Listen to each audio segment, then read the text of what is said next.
Good evening, everyone, and welcome to another episode of Beyond the Red Zone. I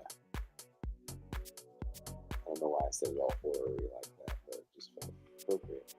My name is Jason Myles, your co-host, but your main tour guide into the sports verse is my good friend, Mac. What up, everybody? Hello on this wonderful Wednesday evening. We have been gone for a while for various reasons. Scheduling is one of them. Mac had some health issues. And we are back. Sadly, we couldn't be back right around the Super Bowl. Was that maybe the best Super Bowl you've seen in the last few years? Oh God, yeah. And the thing is, it wasn't like the Pats Rams one where it was just boring as Boring shit. as shit. As a Pats fan, I was so happy they won, but I'm like, oh my God, I could barely stay awake. This thing's so fucking boring. But yeah, dude, I thought it was phenomenal. I think KC showed that they're not just an offensive team.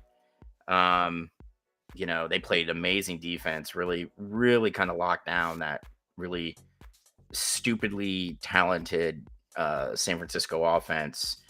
And it's amazing how well Andy Reid makes a halftime adjustment because by halftime, Travis Kelce, the best receiver on Kansas City right now, right? Like he plays tight end, but he can line up in the slot. He lines up all over the place, right? He had one catch for 1 yard. And then in the second half, he just exploded. What was the adjustment, you think? They got him into more space. I think the biggest issue with San Francisco's defense is the safety play. Mm-hmm. Like they're not quick enough to like make the initial read. Like, okay, this isn't going to be a deep pass. I don't need to be deep down the field. And they don't have the speed to close into the middle. So it gave Kelce a lot of space. It gave Mahomes a ton of space to make those runs. Like there were times where it looked like he was going to be sacked and he ripped off 15 yards. Yeah. Like that was ridiculous, man. And I really think that we can start, saying that this iteration of the Chiefs is kind of like that next dynastic team. Easy. Because there can only be one. Let's be honest. It's the fucking Highlander, right? There can only be one. For 20 years it was the Pats. I think we might see a prolonged run with the Chiefs because look at what Mahomes has done in just these first few years, man. Absolutely. I can't think of another quarterback who's come on to the scene. Some people might say Roethlisberger, but still, there were some pretty good defenses in Pittsburgh.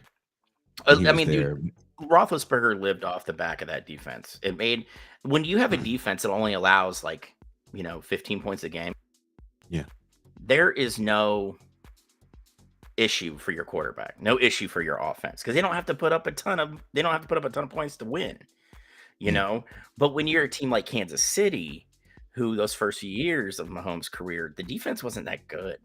Like he knew I got to play out of my mind, in order for us to be successful. And I think Mahomes has done nothing but that really since he got to the NFL. I can't think of any player in my lifetime that is this exciting and has the W's behind their name at such a young age and also has the titles. So I'm a Broncos fan, so young John Elway was definitely a very exciting player, as you know, to a fault. As a Browns, well, you're a Pats fan, but still, you're from Cleveland. Yeah, and let's face it, if I have a number 2 team, it's the Browns. I mean, I wrote about the fucking team for 2 years for crying out loud, and I'm gonna tell you right now, when you are writing objectively about a team that you actually give a shit about, you're the worst person on the planet. Because those were some good Browns teams back then. You're not writing about them in '86. No, absolutely not. I was 5. Yeah. Well, writing about them in crayon.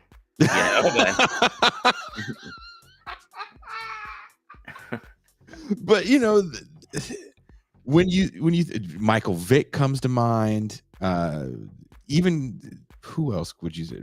Randall Cunningham comes to mind. I'm going to say right now, Vick was a case for me of a dude who could make all the throws if he wanted to. Yeah. And the thing is when he left VT, and had that amazing sophomore year, right?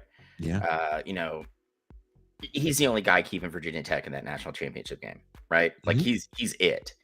And then he goes to Atlanta, and it's not. I mean, Atlanta was there's a reason it was picking top 10, right?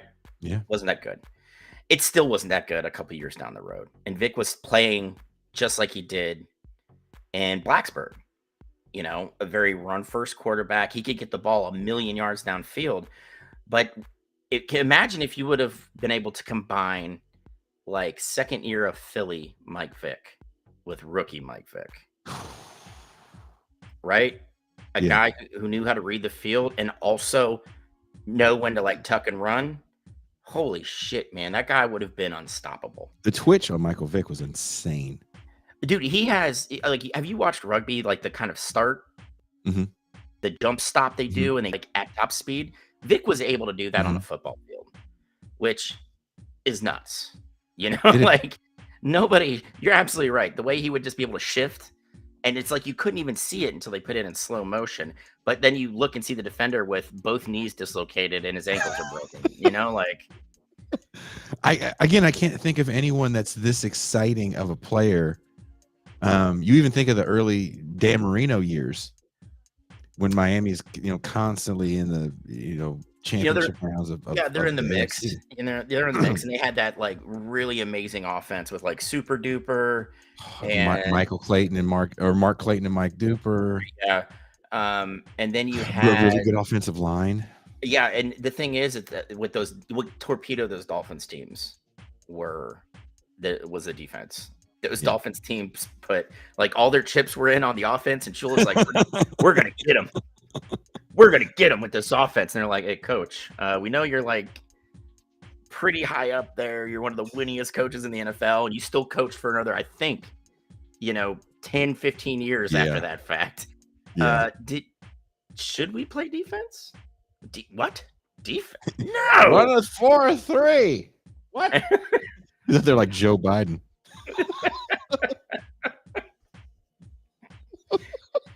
Oh man. But all those names that we just named, Marino went to a Super Bowl one time. Mm-hmm. His rookie year. The second year? Okay, it was the second year, and then he never went back. The second year Dan Marino put up is the only year better than it is Peyton Manning's like 15th year. Yeah. And that says a lot about that second year for Dan Marino. Yeah, and that was the year they beat the Bears. Yeah, I think wasn't it right? Yeah. I mean, and that's the thing. That was the year Manning. That was the year before his elbow just stopped working. Yeah.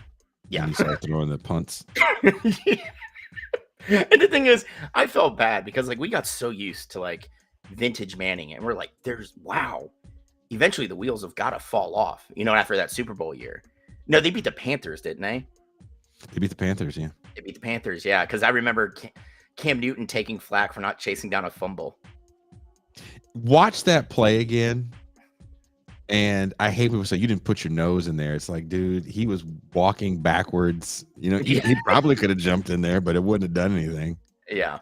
But we're like, man, the wheels got to fall off eventually. And then like week 2 of the following season, you see the first, like you said, the first punt get released from his hand. They're like, oh God, it's happening. Like it was bad. I did not want to watch that in real time. Right. I didn't, because like this is a guy who is going to go down top 3 QBs to ever. Hey, I didn't realize that his season where he broke all those records, which is now a 16-game season, they have an extra game. No one's come close.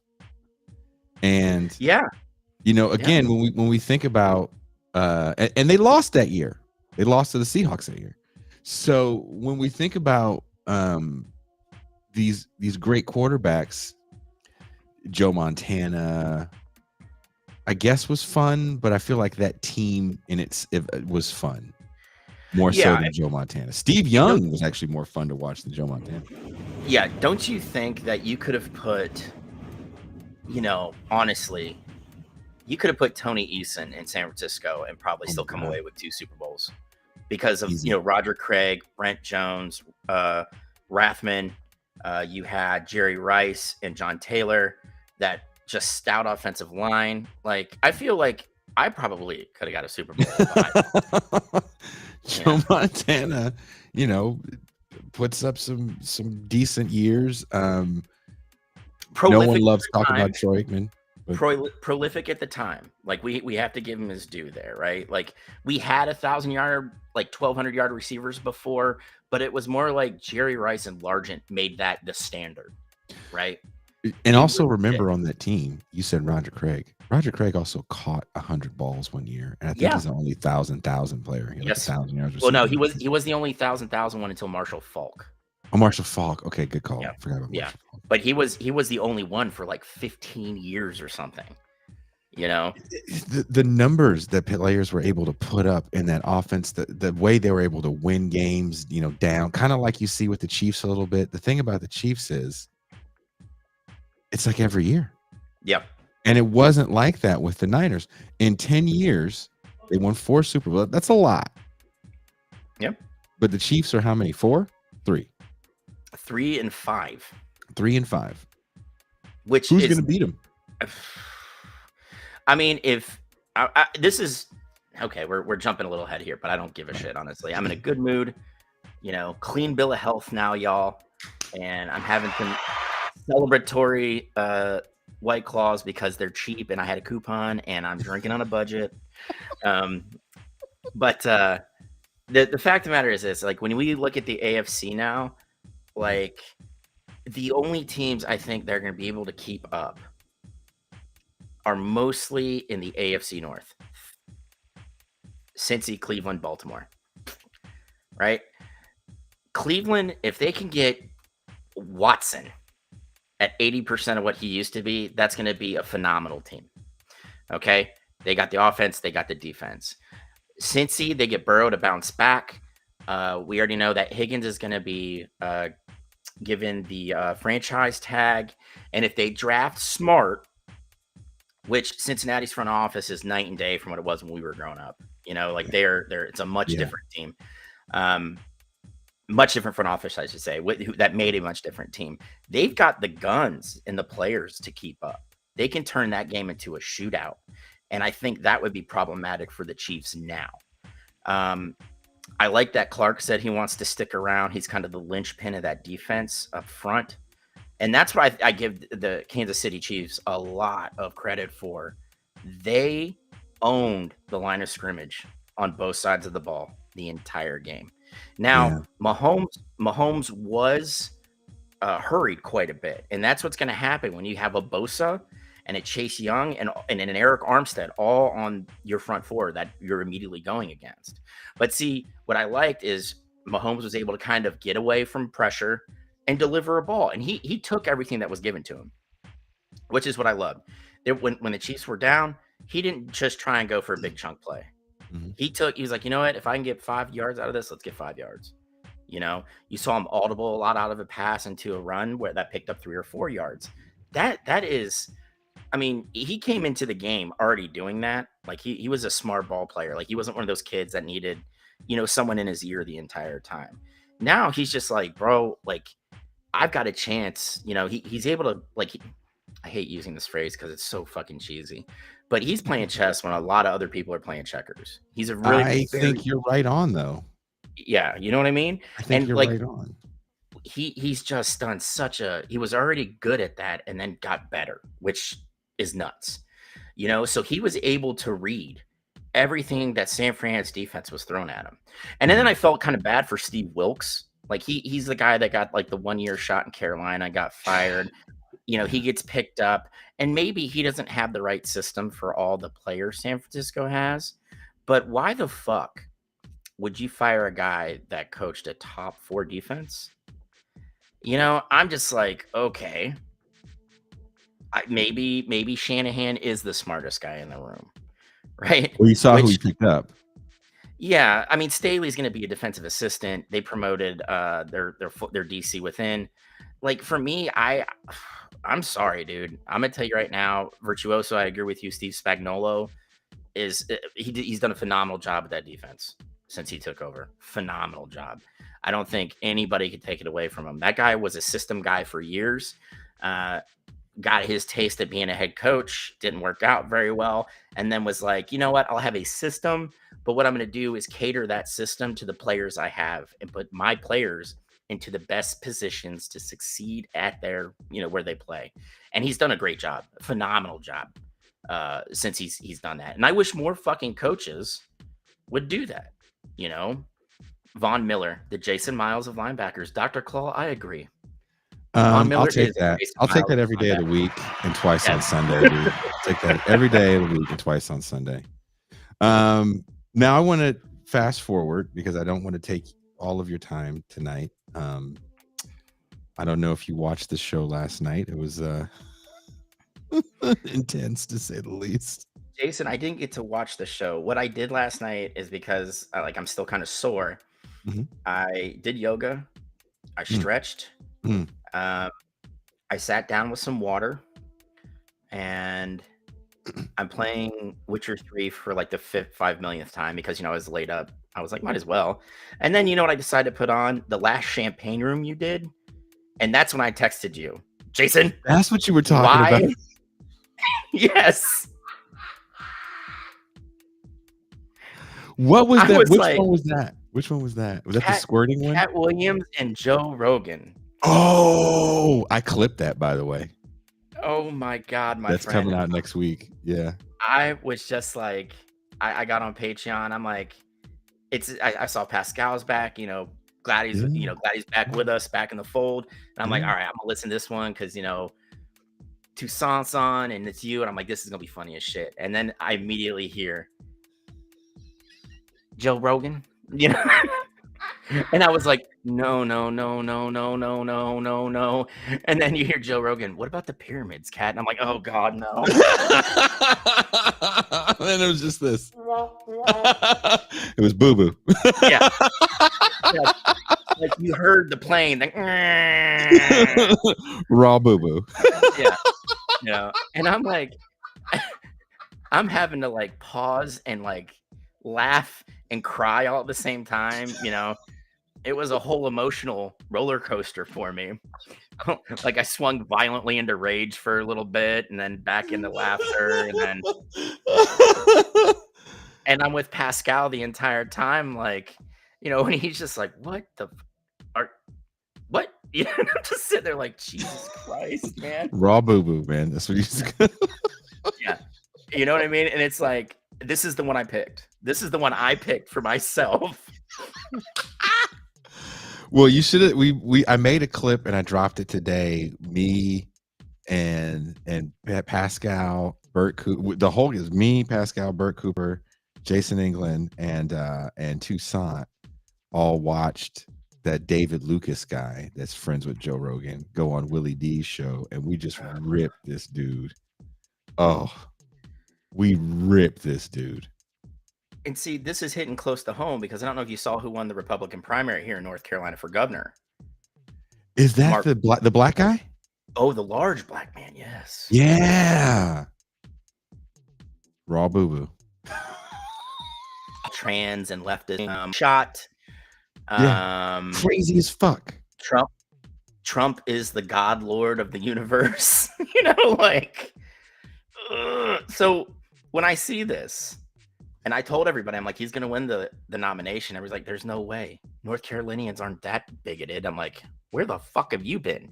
They left the United States at one point to join a country whose entire platform was, got to keep them black folks in chains, man. That's the only way we're going to survive, So how are North Carolinians not that bigoted? And they're like, and then this is my favorite part, Jason. They can't be bigoted. He's black.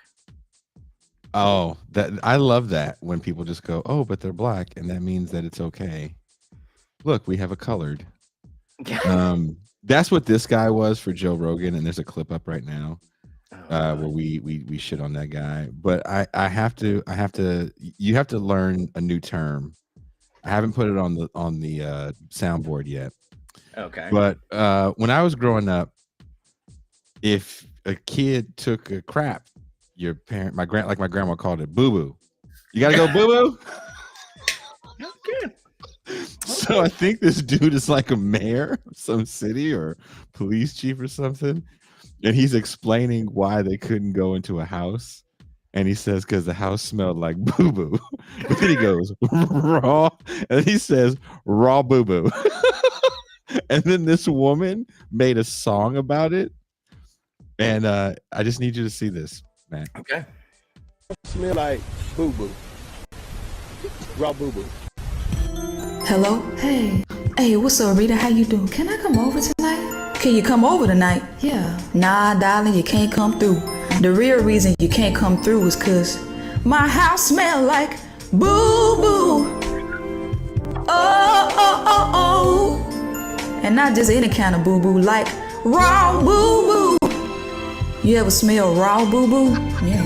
It's like wild caught, organic. It ain't filtered. It's not from concentrate. It's just every day. My house smell like boo-boo. Raw boo-boo, yeah. Oh. That's how I feel when I smell it. When I go in and I smell that raw boo-boo, I just say, oh. My house smell like,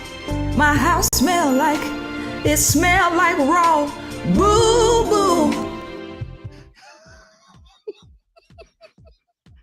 Organic, Jason. It's organic. So anything. Not from concentrate. Not from concentrate. So anything that sucks, it's raw boo boo. Okay. See, we really need to get a handbook, Jason, for all the characters and the wordplay we have for the show. That way, when someone's out for a little bit, you can be like, "Hey, Mac, I need you to check Appendix 4 of the TIR handbook," and I'm like, "Oh, okay," and I just go to it, and I'm like, "Raw boo." Oh, okay, I get it. Boo-boo. I get it. Okay. Mm-hmm. Yeah. Oh man. Okay, so the combine just happened, and of course. Okay, before we get into the combine, I have a love-hate relationship with this entire thing, right? Ooh, It's lay it on a me. human meat market. It's a human meat market, and I fucking hate that. And I'm glad players are opting out of it now. Like, if you want to see me throw or run or lift, you can come to my pro day at a university that I go to, or I did, right? And run on a field I'm familiar with and lift weights that I'm familiar with and be around coaches that I'm familiar with. You can do that because you work for teams that are valued in the billions, bro. Pay for a fucking flight, okay? Now, the part I love about it is you have a guy like Xavier Thomas, that wideout from Texas, that maybe was a second or third round pick. And then he sets the land speed record in the 40-yard dash. And suddenly they're like, that man's a first round pick right there. That's how it works. Even if Xavier Thomas that pulls a Mike Mamula, he still made some change before, finding himself playing in the UFL. Okay? Like, that's all I want for the guy. I want him. Like, do I want every player to be successful? I wish that was the case. I wish that could happen. Right? But realistically, you can't have that. Like, that's not how it. But I at least want them to get paid some money. So if he can go from a second or third round pick to a first rounder where he's going to be guaranteed like, $12 million, you're good for a long time with that if you're smart with your money. Like, I'm okay with yeah. But that's the whole thing about being smart with your money. We're talking about people that are now they're in their mid 20s, right? They're mid to late 20s when they're leaving college, but still. Caleb Williams to me is the first of an interesting prospect. If you remember when Elway came out, and sorry, my football knowledge does go beyond John Elway, but he is a pivotal player. Are you sure? Remember he didn't want to go to the Colts. Oh yeah, and he's the guy that was like, time. You know what, Irsay? I hate Indianapolis so fucking much, or Baltimore so much. And he actually was like, they recorded him on the phone call saying it's a shithole city and I want no part of living there on the East Coast. He's like, I'll go play for the Yankees. And then Irsay was like, the Yankees are on the East Coast. And Elway was just like, I'm not playing for the Colts. You know, like, they didn't. Him and his dad didn't like the coach, and yada yada yada. Burt Jones was there, who was outside of an injury, Burt Jones would have been a much bigger star had he not gotten injured in a time where that injury was a career ender. Yep. And he manipulated the game and got traded to Denver, and the rest is history. Eli Manning does it damn near 20 some years later. Yep. And now Caleb I have to Williams, ask you, Jason, don't you think that was more Archie? I don't think that was Eli. I'm just using Eli as the player. Yeah. We know that yes, his father was moving. I'm going to tell you right now, you could look at Eli's face and know that there's just two mice running around in there, right? He did not look like a dude that was going to make a power play to go to the team he wanted. He was just like more of the, I'm just really happy to be here. Where Peyton Manning is just like goofy looking as fuck, very charismatic. Or as the youth like to say, Peyton has Riz, whereas Eli did not. Right? Now you put the two of them together, Peyton can kind of carry him. Like I watched one of those Monday night games where they got those two like calling the games. But yeah, that was what 04, 05, wasn't it? Wasn't the year Vic? Was it the year Vic came out? No, I thought Vic came out in 01. It was a few years after that. Was it the year Drew Brees came out and Tomlinson came out? No, Brees came out the same year as Vic because Brees was came drafted out in the second round. Ooh, we can look it up. We have this silly thing called the internet. Yeah, I was just hoping somebody in chat would do it.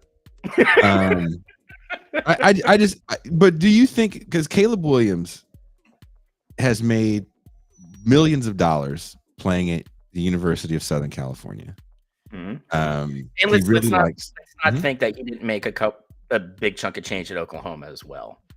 Sure, but I saw Not pictures of him in his money. apartment. I saw these think pieces about him and his beautiful fucking LA apartment. Yeah, and I'm looking at this guy who's just tailor-made for the league. He's got a smile that can't quit.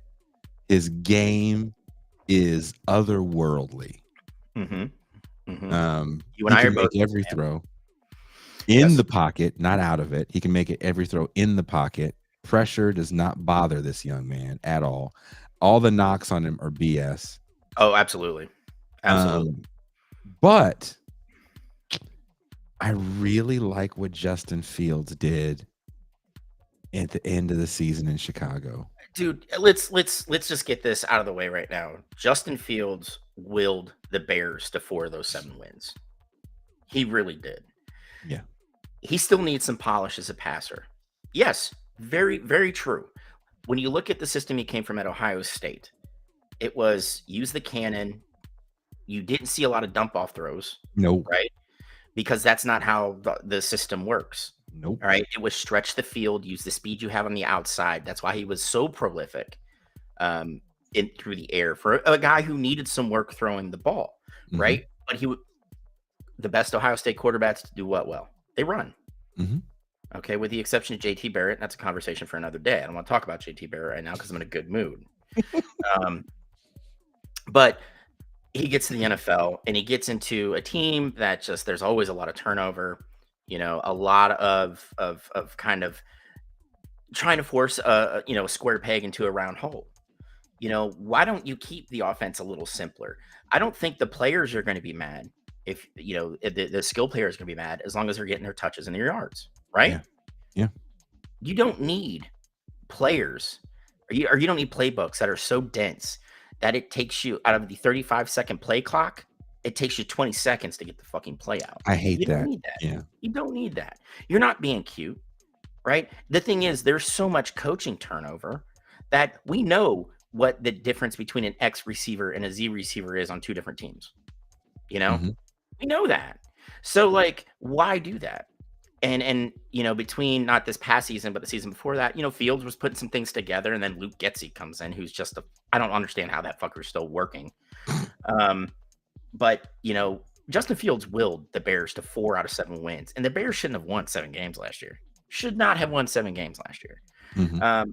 So if you want to cut them loose, if you want to cut Fields loose, I've already tried to figure out what the number is to the guy calling the personnel decisions at the Patriots, and just to say, dude, give him a second pick, bring in Fields, please bring in Fields. I will take Justin Fields. You use that 3rd pick on Marvin Harrison, and let's fucking go.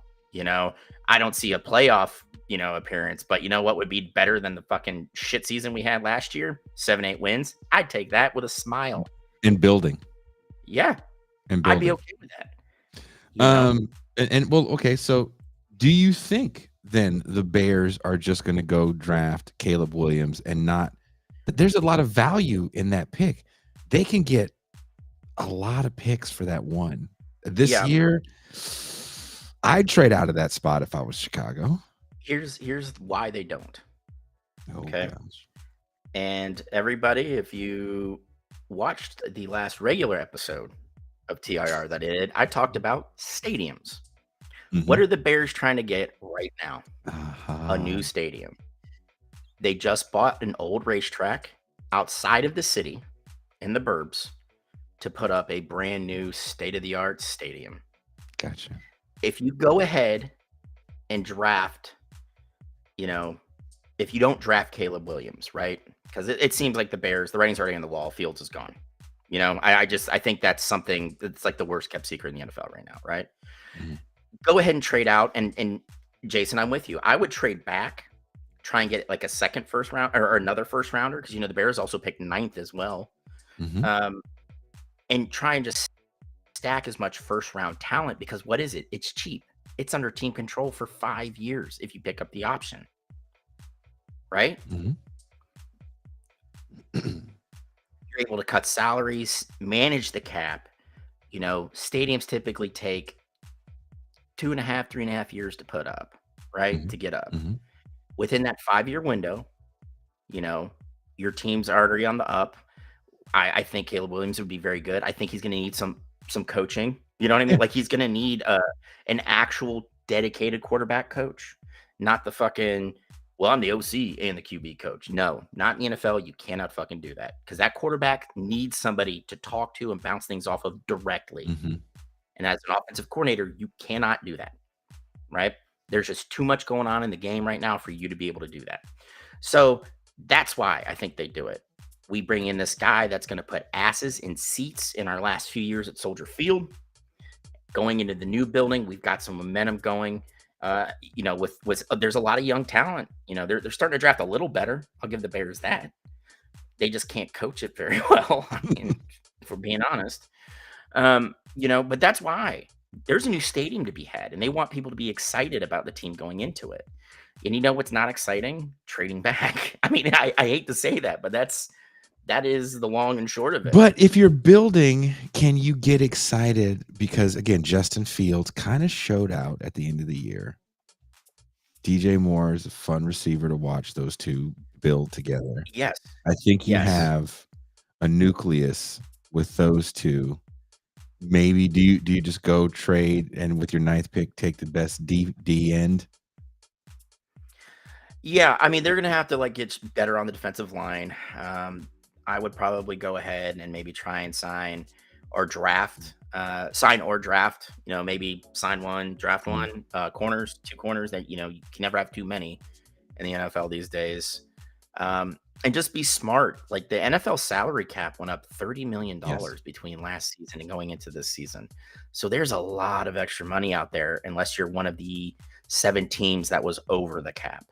So for the vast majority of the league, you got an immediate $30 million infusion into what you could do, So that's huge, And do you think Washington wants to give up a lot of ass to get that number 1 spot and have the Bears trade? No, I don't You think think they're so. gonna I sit think there the too new, and just take whatever falls their way because there's so much talent in this draft. yes. And honestly, there's so much talent that the GM of the Commanders is talking about trading back.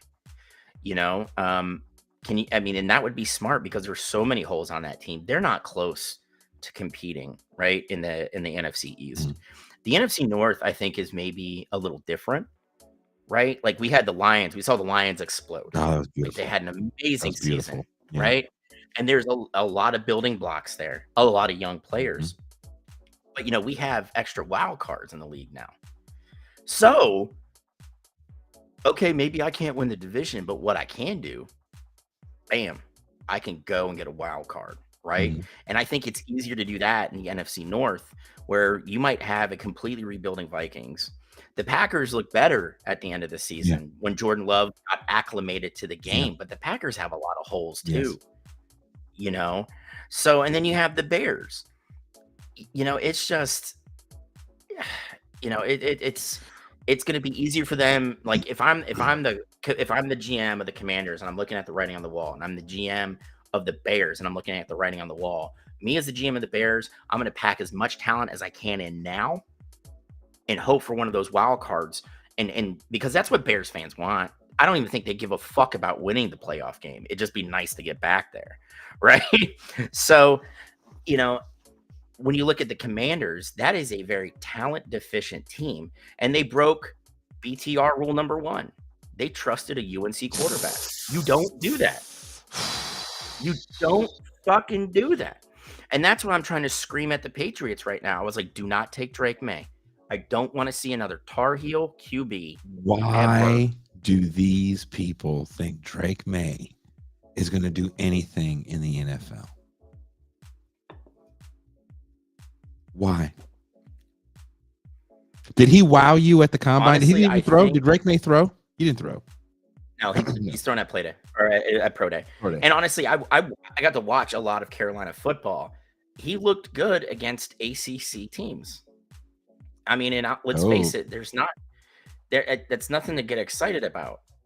You know, like that's, you know, it's like you're the guy at the porno, you know, shoot with a micro penis. Yeah, you're at a porno shoot, but you still got a really small dick. You know? I don't. Okay, so the guys that threw, Penix threw. Who in the quarterback position at the combine wowed you? Bo. Really? Yeah, he looked really good. Tell me, what about Bo Nix wowed you? Because okay, Bo Nix and Michael Penix are both about 26. Give or take. Yeah, with I think they're within a year of each other. Yeah, 25, 26. Yeah. You can't get more film on two QBs other than Penix and Nix. You really Two couldn't. guys that were groomed for the league, even though Penix started in Indiana. I was telling you when he was at Indiana, this kid's going to go to the league. He goes Absolutely. to Washington, rewrites Absolutely. Washington's record books. And even though the championship game, that team just got mollywopped by Michigan, but take nothing away from Michael Penix. A lot of people won national championships and their quarterbacks did jack dick in the NFL. Danny Warfel. All I'm saying, Danny fucking fuck. Warfel. Yeah. No, I'll tell you right now, Penix has spoiled me because I got to watch him play Big Ten football. And yeah, he played for Indiana, but he played with guys that were not good. And Nope. he's still impressed, right? So I expect this out of Michael Penix, right? I expect it. With Bo Nix, I watched him at Auburn, and he did not look like a guy that was going to be worth a shit. No. He looked very pedestrian. And he looked very overwhelmed, right? Very overwhelmed, you know? And I was like, when I saw he was transferring to Oregon, I'm like, who gives a shit, man? He looked like straight ass at Auburn. And then he gets there, and holy shit, this is what real coaching does, right? Yeah. So when we talk about their commensurate, right? Mhm. I just didn't expect Bo Nix to just show, and yeah, he had a great last couple of years at Oregon, right? Yeah, But lit again, it up. I'm gonna tell you right now, dude. ACC's got the micro penis at the porn shoot. The Pac-12 had like 5 inches. Okay, that's all I'm saying, right? You know, the Pac-12 was, right? And So it was surprising to see Nix make the throws that a couple years ago didn't look like he can make, right? Now I think the biggest thing is, who's getting drafted where. Yeah. All it takes is for one team to fall in love with one player, and it could throw off everybody's draft projection, right? I'm scared the Broncos are falling in love with Bo Nix. Wait a minute. Do they even have a first rounder this year? Number 12. Okay, so they have a first round this year. Oh my gosh, Jason, I almost had White Claw come out of my nose. It would have been very upset. I'm reading that the Broncos interviewed Nix, May, and JJ McCarthy. I'm like, if you don't draft Michael Penix. Okay, I'm going to tell you right now. This is the sad part. This is the fucking sad part. Nix, Penix, better QBs.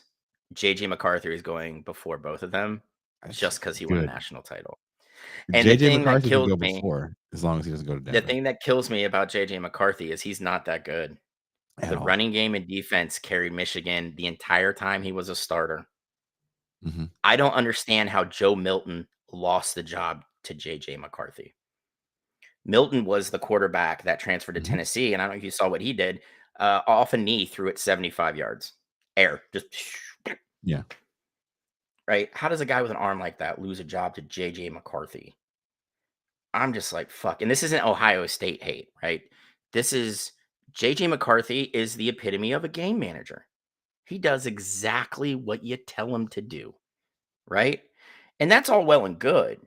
But what happens when you need that QB to step up and make those reads and then those plays to win? JJ McCarthy's not your guy. Like, it's one thing to say, dude, he was a winner the entire time he was in college. Cool. That's very cool. It might be true. What did he do to will his team to one of those wins or two of those wins or 10 of those wins? Well, didn't he not throw a touchdown pass on there was like, what, a 4 or 5 game streak when Michigan was winning this year? Yeah. He didn't have to throw a touchdown pass? He didn't have to, because that running game was so good. I mean, if anybody should be getting like a football boner over anybody in the Michigan skill player wise, it should be Blake Corum. That guy is a fucking wrecking ball. Yeah. The shitty thing is the poor guy plays a position. Nobody puts any, value. They didn't put any value on a running back anymore. And I'm like, how? Yeah, no. Bijan Robinson went in the first round. Yeah, and again, that was the team that upset everybody's draft projection because nobody thought he was gonna. And to me, he played like a first round running back. No, I don't think so. And it's not because of him. It's because Arthur Smith's a fucking moron. Okay, look, the team is the team. But whenever I would see any sort of I watched a fair amount of Falcons games. The kid was fun to watch. Dude, this is one I agree with you there, Jason. If I have Bijan Robinson in my backfield, hey, Bijan, how do you feel about 28 carries a day? Bet, coach, gotcha. Great. Arthur Smith would go back to him like, Bijan, what do you think about 28 carries a day? Hey, gotcha, coach. Bijan had 8 carries today. I didn't understand that team. But okay, so you said Bo Nix wowed you as far as the quarterbacks throwing. Who underwhelmed you as far as the quarterbacks throwing? Honestly, Milton. Really? He had to kind of hit it he had to hit a home run at the combine, and he didn't. He didn't do well on intermediate throws, which I thought was kind of weird, because that was a big part of like Tennessee's game. Is spreading the field, getting those. I mean, because Tennessee's got a good wideout room too, so you get their wideouts in space across the middle. What can they do? Catch and run, right? Yeah. I expected better of them. Maybe that's my issue as just someone who loves the game. And I watch football and I watch film because it takes me away from dealing with late stage capitalism where I can just zone out and, but I expected better of them. You got this hyped recruit coming out of high school, initially goes to Michigan, transferred down to Tennessee so he can like get some playing time. And he didn't look the best in in game film. So I just figured maybe he, just with, no Under Armour shit on, just, I wouldn't call it shirt and shorts because it's more like a bodysuit. I don't fucking know. That it would be more comfortable for him. It would be more comfortable. Athleisure. I believe the term is athleisure. Like Lulu pants and shorts now, so it doesn't really, matter. But yeah, I expected a little more, and I don't know, man. It's kind of like I thought. There's a couple guys I've missed on. Like Ohio State recruited this kid out of Vegas, and they did a documentary on him on Netflix. What the fuck was his name? He transferred to Miami. They moved him to wideout, then back to QB, and then he transferred to UNLV and quit when he couldn't get that starting QB job. Chase? No, Martell. Last name was Martell. But yeah, Tate Martell. Thank you, Evan. You are a gentleman and a scholar. I appreciate you, Tate Martell. I thought he was going to be the next big thing, and he was not at all. So raw boo-boo. Like QB, yeah, raw boo-boo was my take on Joe Milton and Tate Martell. Okay, so but the thing is prognosticating young quarterbacks is always going to be a crapshoot because you don't know how your coaching staff's really going to mesh with this kid, or maybe how he deals with the lights at a big program. Yeah. Honestly, I think Tate Martell probably should have went to a Mountain West school. Him at like Boise State would have been chef's kiss.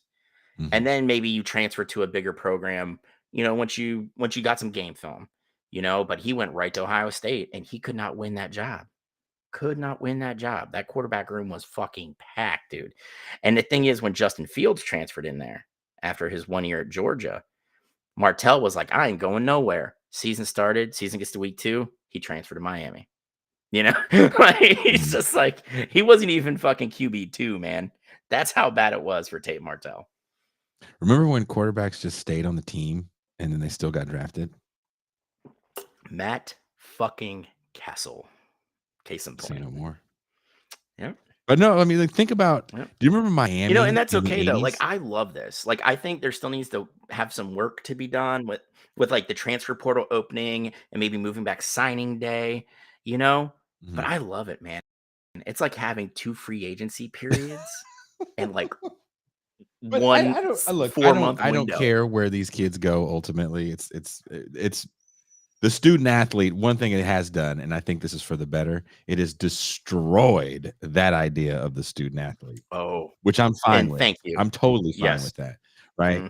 But come on, man. You're going to tell me you don't miss those days of seeing like Miami with Jim Kelly and Kozar as his backup coming in the blowout games. And then who was Kozar's backup? Steve Walsh. And remember Walsh. No, Vinny Testaverde. I'm sorry, Vinny Testaverde. I'm sorry. Yeah, Vinny T. Jim Kelly, Vinny Testaverde, and yeah, Walsh, right? Yeah. It's and Jim then Kelly. Remember, it's Jim Kelly, Walsh, Bernie Kosar, and Vinny Testaverde. Then Steve Walsh, and then Gino Toretta. Gino Toretta doesn't come. Oh, Craig Erickson. Then Craig Erickson. Then Gino Toretta. Yeah. But they were like, what's funny is that run of QBs, like 2 of those guys were on the roster for like 2 or 3 years before they got to play. They just and they just kept like balling. And never like think about USC. Carson Palmer. Who's Carson's backup, bro? Matt Leinart. Who's Matt Leinert's backup? The pretty Mark Sanchez. He of the butt fumble. He still went to 2 AFC championship games. Yeah, he did. But he didn't get a Super Bowl, so I don't give a fuck.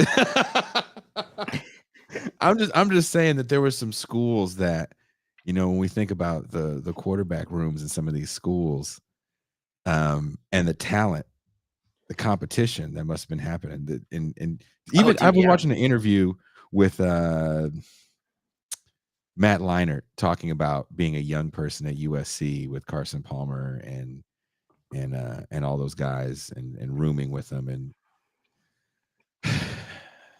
you know, I don't know, something I appreciate about that. But again, the way this new game is going and exposing the lie of the student athlete, I'm totally okay with. All that being said, what running backs impressed you? I'm sorry, that's not running backs. What defensive linemen impressed you at the combine? Dude, I'm not gonna lie, I forgot his name. I actually wrote my notes out because like I was at work, and then I forgot my notes at work. But there was this D lineman who like set the D line record with his 40, but also like put 225 up around 35 times. God damn. Great pad work, great like standing and long jump. Chat, you can give me shit, or you could look it up because I'm lazy. But he looked great. Like the thing is, we're gonna have what the biggest for me was Latuiu. I always get the Samoan and Islander names messed up. He's the kid out of UCLA who was supposed to be like the next great thing since sliced bread, according to for edge rushers, and he looked horrible compared to his peers at the combine. I think maybe he might just be one of those guys that looks better on the field than he does like in a gym, which I don't think That's there's fine. anything. Yeah. Yeah, I'm okay with that. Would you rather have a guy like that, or again, going back to Mike Mamola, who set the combine on fire in '95, became a first-round pick, and then did less in the NFL than I have? You know, like that's not Workout that's freaks. not a good thing. Workout freaks or 40-time freaks or high jump freaks tend to not, if anything, you move up a little bit, right? Maybe in the draft, maybe you even get picked when you weren't going to get picked at all. You were going to be an undrafted. But I'm more of a, what do you have on the tape? What have you put on the field? Yes. And see, that's I'm with you on that one, Jason. Like, it's great if you got a dude who can put up 225 million times, or standing, or high jump, freaking long jump, all that. That's great. Those are nice metrics to like compare them to their peers. But I want to see what he did on game film, right? And I don't give a shit if this dude played at D3 Mount Union. How did he do on the field? What were his his shifting? How was his shiftiness? Yeah. What was his lateral agility? Yeah. What was his straight line speed with a ball in his hand and pads on? Like, yeah, it's great if a guy can run a 4.2 140, straight line, flat surface, nobody in front of him. But how does this kid do when he runs a route, he catches the ball, and he's got an outside linebacker and a safety in front of him, or a combination of the outside linebacker or safety in a corner? Like, what does that look like? How did he do in those situations in school? Like, that's what I want to see. Like I said, in under optimal conditions, we can all perform the best we can given time to train, which is all the combine is, right? These guys have done nothing since the end of the season. Since then, eat right, lift, run, and do specific drills for this workout, dog and pony show. That is at this point, and it's less about your draft position, let's be honest, and more about NFL dollars. Can we be honest with that? Yes. This is the best free labor job for the NFL ever. We got a week, we got a month. Once the season's over, we're going to get you ready for the combine.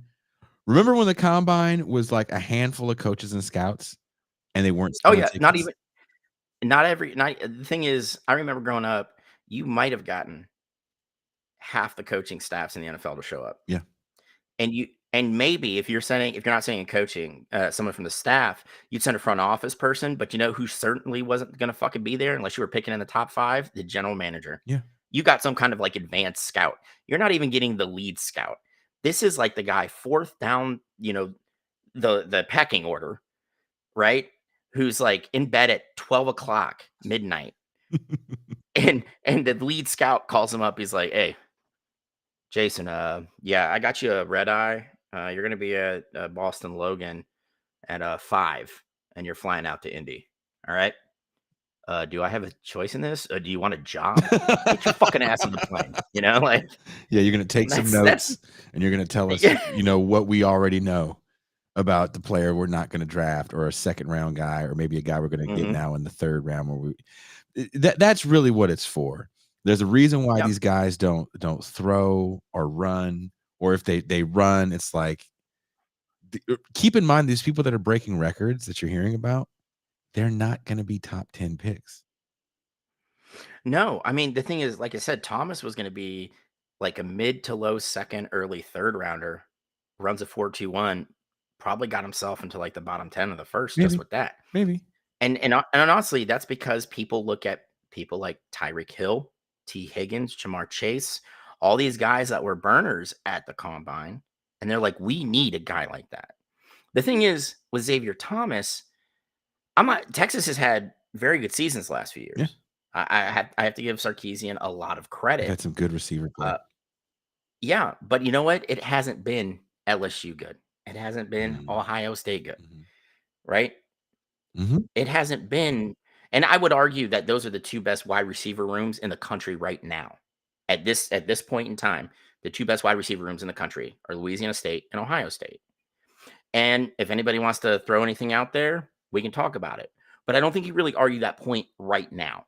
The way the game is, and now 2024. Justin Jefferson and Jamar Chase, anyone would take them as their number one. Yeah, and you got to think LSU going back years, Odell Beckham, Jarvis Landry. You know, there's been a lot of talent to cycle out in and out of Baton Rouge and Columbus at the wideout position. So, you know, but like Texas, like I think there's a lot of talent in that room. Sarkisian just wasn't ready to like kind of lock and load it that way yet. And that makes sense. You went from a very talent deficient team. You're trying to rebuild it through good recruiting. He's done very well in Texas. I mean, fuck, he got Arch Manning to go there and sit. Yeah. And he's probably going to sit this year too, barring an injury to Quinn Ewers. Which I'm going to tell you right now, everybody, I am not one of those guys. You know me. I don't want anybody to get hurt. I don't want to see anybody's career negatively affected by injury. Right. But how do you talk a Manning into sitting for 2 years? That is nuts to me. So I guess we'll see. Yeah, I guess we'll fucking see.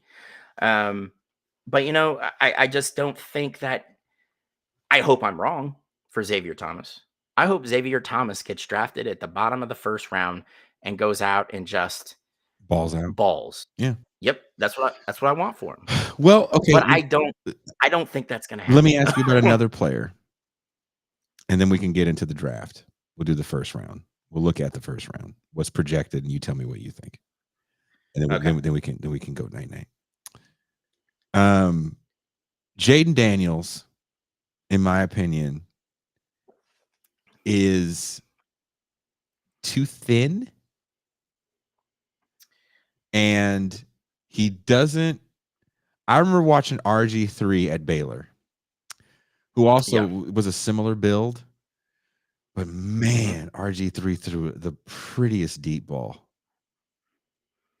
RG3, and I'll give him all the credit in the world his time at Baylor. He did a lot with his legs, but that guy made every throw on the field too. Yeah. That's the way the Art Briles offense kind of worked. Yeah. Right? Like the way the Art Briles tree works, or as I like to call him, you know, the guy who likes rape because he did nothing to stop it while he was coached there.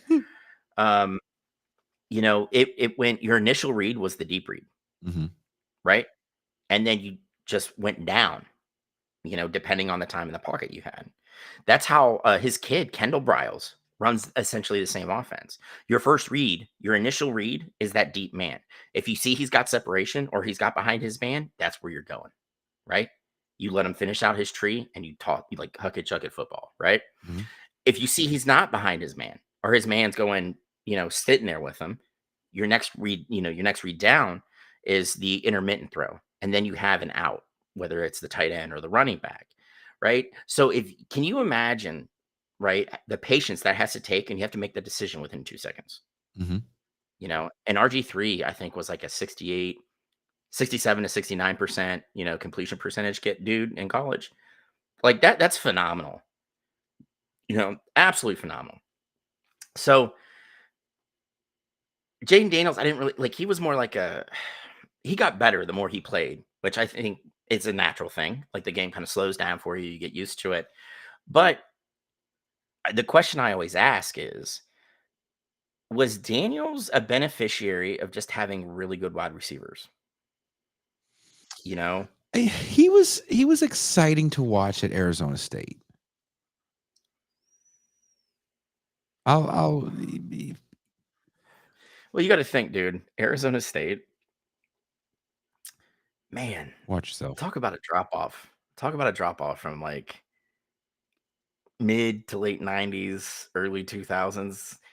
But ASU, like when you're the only talent in town hmm and you have the entire program on your back, you kind of have to be exciting. You He know, was you somewhat get he was somewhat exciting. I think he needed better coaching. He goes to LSU. He wins the Heisman. I don't know if he was the Heisman, whatever. I don't understand that. I don't understand that. Yeah, Caleb Williams didn't win as many games. Okay. He should have won it. Penix should have won it. I will even argue this. Marvin Harrison should have won that Yeah. fucking trophy over Jane Daniels. So he kind of stole, he got a Heisman like Sam Darnold.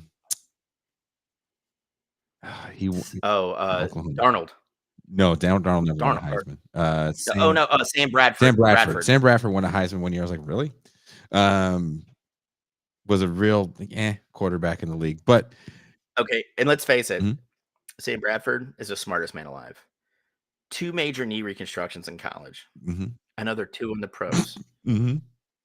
His first contract netted him almost $100 million. I still don't understand that. Sam Bradford was the reason they instituted the rookie salary cap. I found a reason to Now, play. he then put he parlays that into like 2 other $5 million. Fucking smartest man alive. Smartest man. Didn't even play half the games he was in the league. He just walked away with over $100 million. And holy shit! Is you. That's right.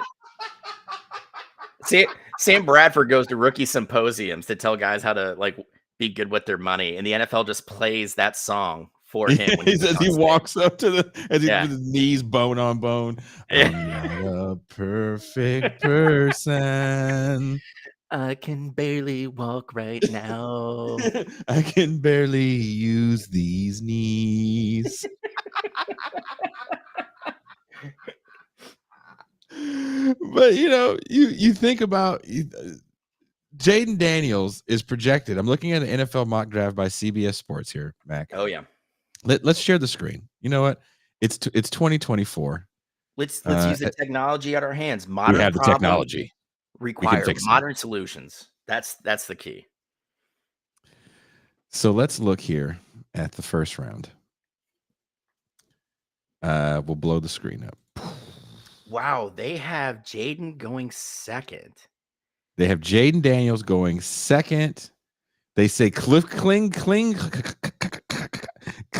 Kingsbury gets to go from working with Williams at USC to another Heisman winning quarterback in his rookie season in the NFL. I still think Washington's going to try to find a way to get Caleb Williams because that's the move. Bro, but do you think a rebuilding team is willing to give up the draft capital that we've seen? Yes. Teams have to move up. You know why? I know why? Because Kingsbury took, this is just my opinion, and you can tell me to go F myself on my opinion. Kingsbury took, Kyler Murray. They get Kingsbury. They get Kyler Murray. And that starts the snowball effect that is the downward spiral of Josh Rosen's career, right? And hold on, before we go, let's tip one out to Josh Rosen. Okay, the poor guy just never got a shot. Okay.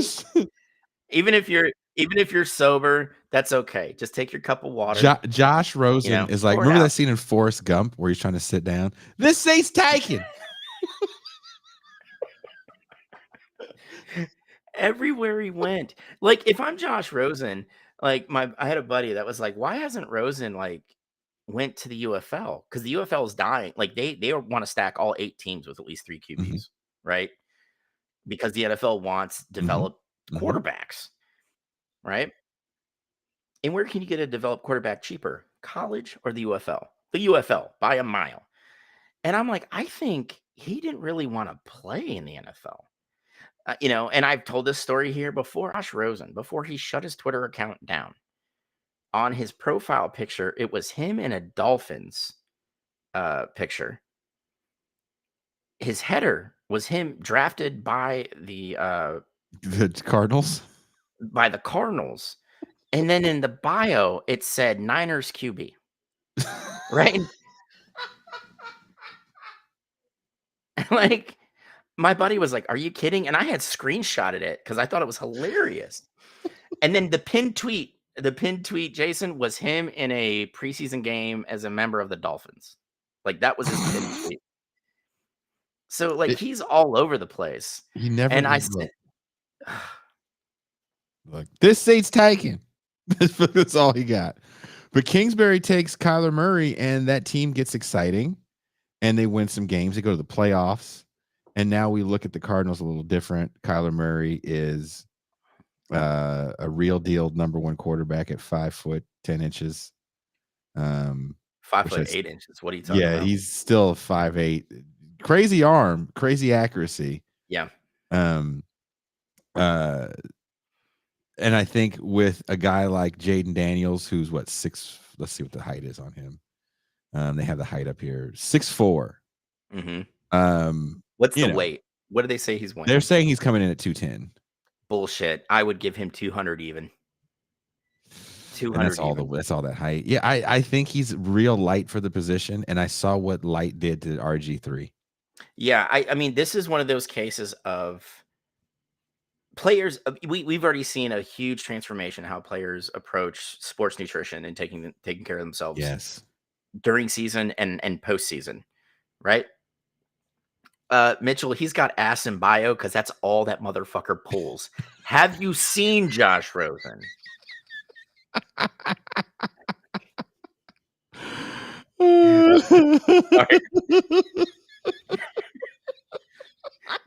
He's got that glassy-eyed expression, just like what the ladies love. Just like, yeah, man, I played football.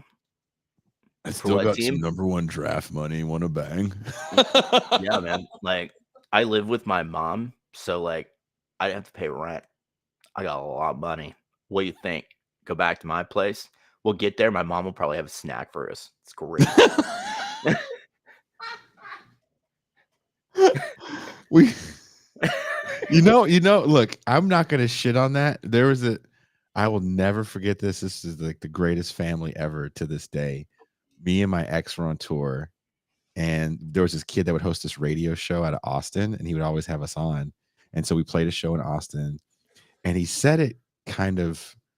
He goes, I don't have a lot of room at my parents' house, but I can ask my dad if you guys can come crash at my house if you don't want to stay in a hotel or your car or something. We're like, okay. And me and my ex think it's going to be like this little bitty, fucking, the way he's describing his dad is like this lowly man with like a dirt smudged face and shit. We get there, Mac, and these people live in some like uppity suburb. This big ass fucking house with a waterfall and a pool. One of those kind of badass houses. And so we get in there probably like, 1, 2 in the morning. And he didn't tell us his older brother was a musician that was signed and played in Real Big Fish for years. And his dad was used to musicians coming by. Okay. And his dad was like, hey, I'm sure you guys are tired. I made you some meat and cheese trays. So wait. So this dude is so used to musicians coming, and he one, the older brother played in Real Big Fish, which we all know is a ska band, which he wasn't. Yes, they were signed. They absolutely were. Yes, absolutely were. But we had that small, like, big band ska reintroduction in the late 90s. And then, like, as soon as new metal came out, everybody's like, I never wore a zoot suit, and I don't like something. Okay, I have no plaid pants or a pork pie hat. What are you, fucking crazy? My wallet chain did not go down to my knees. Okay, it did not. But his oldest son or his older son was like, Dad, yeah, we were signed. I did make some money, but like now I'm playing in Topeka on a Tuesday. And he's like, don't worry about it. Don't worry about it, pal. I got your charcuterie right here. It's right here. Don't sweat it. Dad, can I tell you how awesome these parents were? To the point about, like the joke. And look, that is funny. Like my mom's got some sandwiches ready. So his wife was like handling some business somewhere else. The wife comes back and just the nicest people. They're just the nicest people. And every time we would go to Austin, the dad would ask to see our tour route. And the dad goes, okay, it looks like you guys, after you play El Paso, just come here. Okay. Because the next few shows you have in Denton and everything, that's not that far. Just stay here. Use this as your home base until you go to New Orleans for that show. And you can stay here. And what the mom would do is they had this big cupboard, like a walk-in, I don't know what you call it, like a walk-in cupboard that's full of snacks. And she was like, just you kids go help yourself. And me and my ex were like, oh, we can just help ourselves. We just be eating shit. The mom, unbeknownst to us, Mac, would take notes of whatever we ate. And the last day as we were leaving, they would go to Costco. And we'd have boxes of this stuff. That is so fucking cool, man. The people you meet, you can meet some good people in this world. You can, especially like when you're trying to make it in music, and better than anybody else how hard that is. Yeah, and especially when you're touring places like Denton, fucking Texas. Yeah, I'm playing JJ's Pizza on a Tuesday in Denton. Yeah, yeah, it's like fucking Real Big Fish. Oh man, so yeah, every time I hear it, like it. If anybody from Real Big Fish is watching, I'm not making fun of you. I'm just understanding your plight. Okay. Dude, once our van broke, and I'll shut up about this. Nobody wants to hear this. Our van broke once, and it was bad. Just once. What kind of this one time? This one time our van broke, and I'm like that with that story. This one time our van broke. So I think we were on our second or third van at this point, and it had broke. And this tweaker dude that we knew had put something together with like a hanger. Like it was really on some. You shouldn't be driving cross country like this. And so the family goes, we're gonna take it to our mechanic. And we had some money, but it would have broken us. It would have been really rough. Yeah. And so we were sitting waiting for the diagnosis. It was like we're waiting to hear back about a sick relative. And we're like sitting there like I was after my bus, sitting there like, oh god. Yeah, it was like you're sweating. We're sitting there sweating like Joe Exotic. I'm never gonna recover from this. I'm never gonna financially recover from this.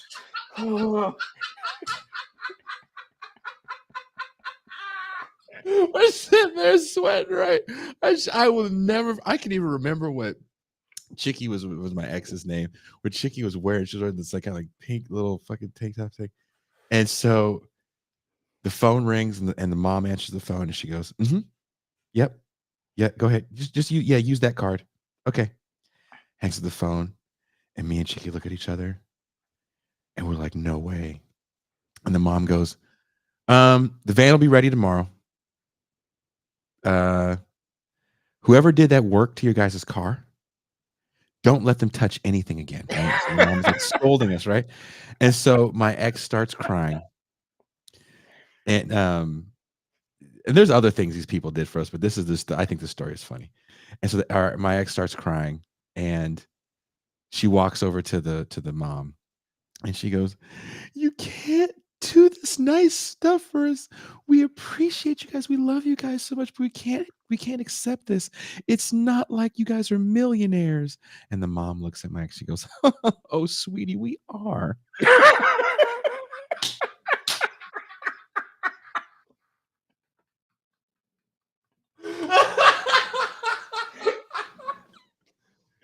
Oh my god. Yeah. What do you see? Yeah.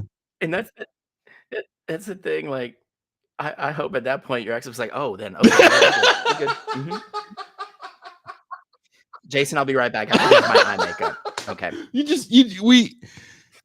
again, that's why I started the story by saying the way the kid described his home and his father was so like humble, and the people were super humble. But it's just insane what they would do for, if somebody needed help. Like a show canceled on us one day, and they got upset about it, and they were like, "We're going to throw you guys a show here in this house," and they called all their rich friends. Oh, And my ex wow. is a classically trained pianist, so she just played piano all night, and we had a tip jar, and those people just put. Fucking bet. I tell you what, after we get off air, you can let me know where they live, so that So way. you can befriend these wonderful people. Oh no! If that way, if the class war does pop off, we can get somebody down there to like, hey guys, we're gonna make sure you're good. You did a solid for my boy Jason. Protect you at all costs. We have to help you out. Okay. Don't mind the weird degenerates in your front backyard. We're just making sure you're fine. Okay. Dr. Claw, I knew y'all were talking about Rosa without rewinding. Dr. Claw, Dr. Claw, I just want you to know, this summer I will be going to Cleveland. I've got some family stuff to take care of.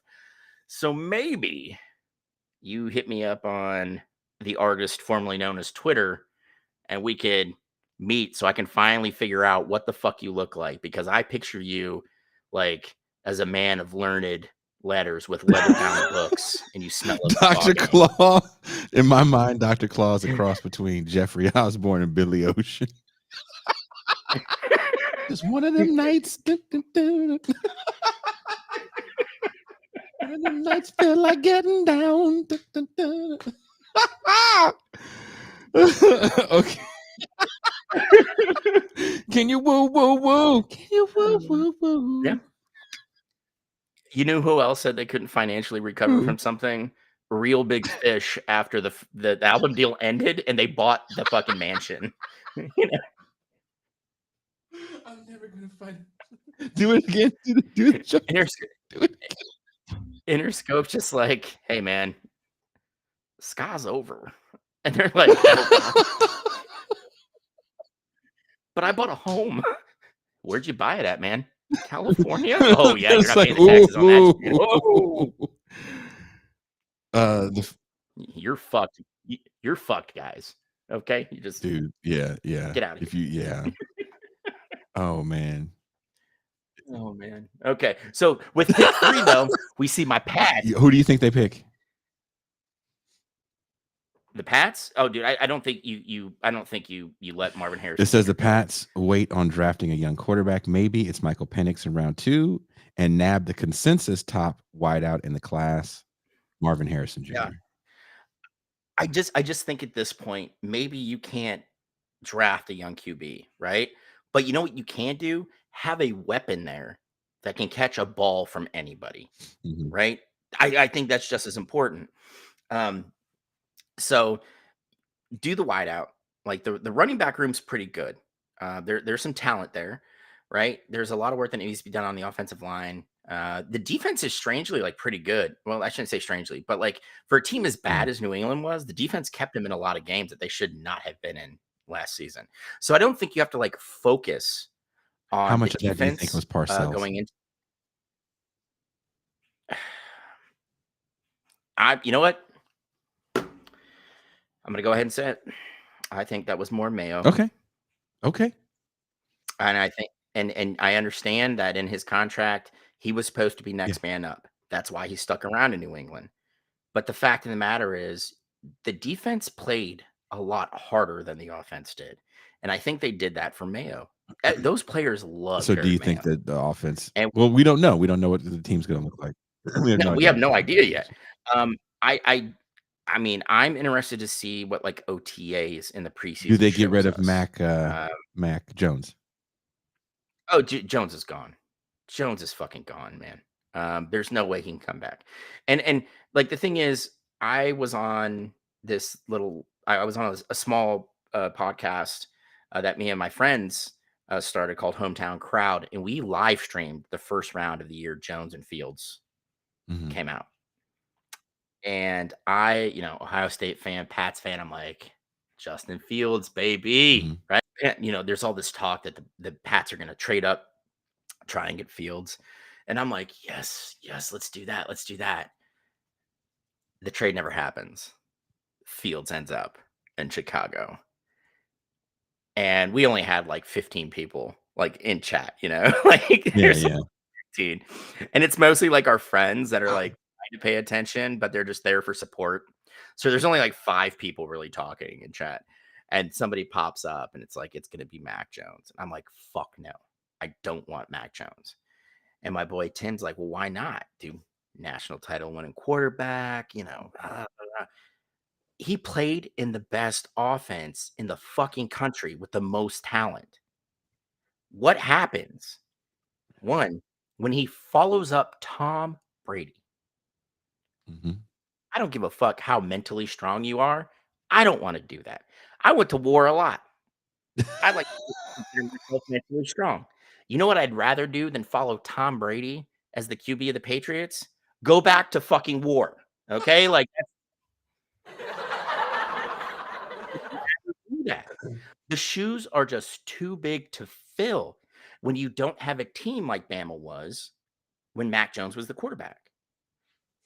At this point in the Patriots' life cycle, the offense is like grinding to a fucking halt. And when people want to say, well, it was Belichick butting heads with Brady, Brady also saw, I have nobody to throw to. I have nobody really blocking for me. And I have nobody running the fucking ball very well. And Belichick won't spend a fucking dime on anybody worth a shit. So, that's just how it is. He was dealt a bad hand. Mac Jones really was. So does Marvin Harrison help Mac Jones? Oh, dude, Mac Jones isn't going to be on the roster. He will not. I don't know. Quick question. Is Zach Wilson and Mac Jones gone? Are they gone? Yes, absolutely. And the thing is, I think Wilson's value is a lot lower than Mac Jones. And here's the why. Okay. Mac Jones 2 years ago played with Matt Patricia and Joe Judge calling plays. Matt Patricia, throughout his career, has never coached offense. Joe Judge was a wide receivers coach for 2 years, like 5 or 6 years ago.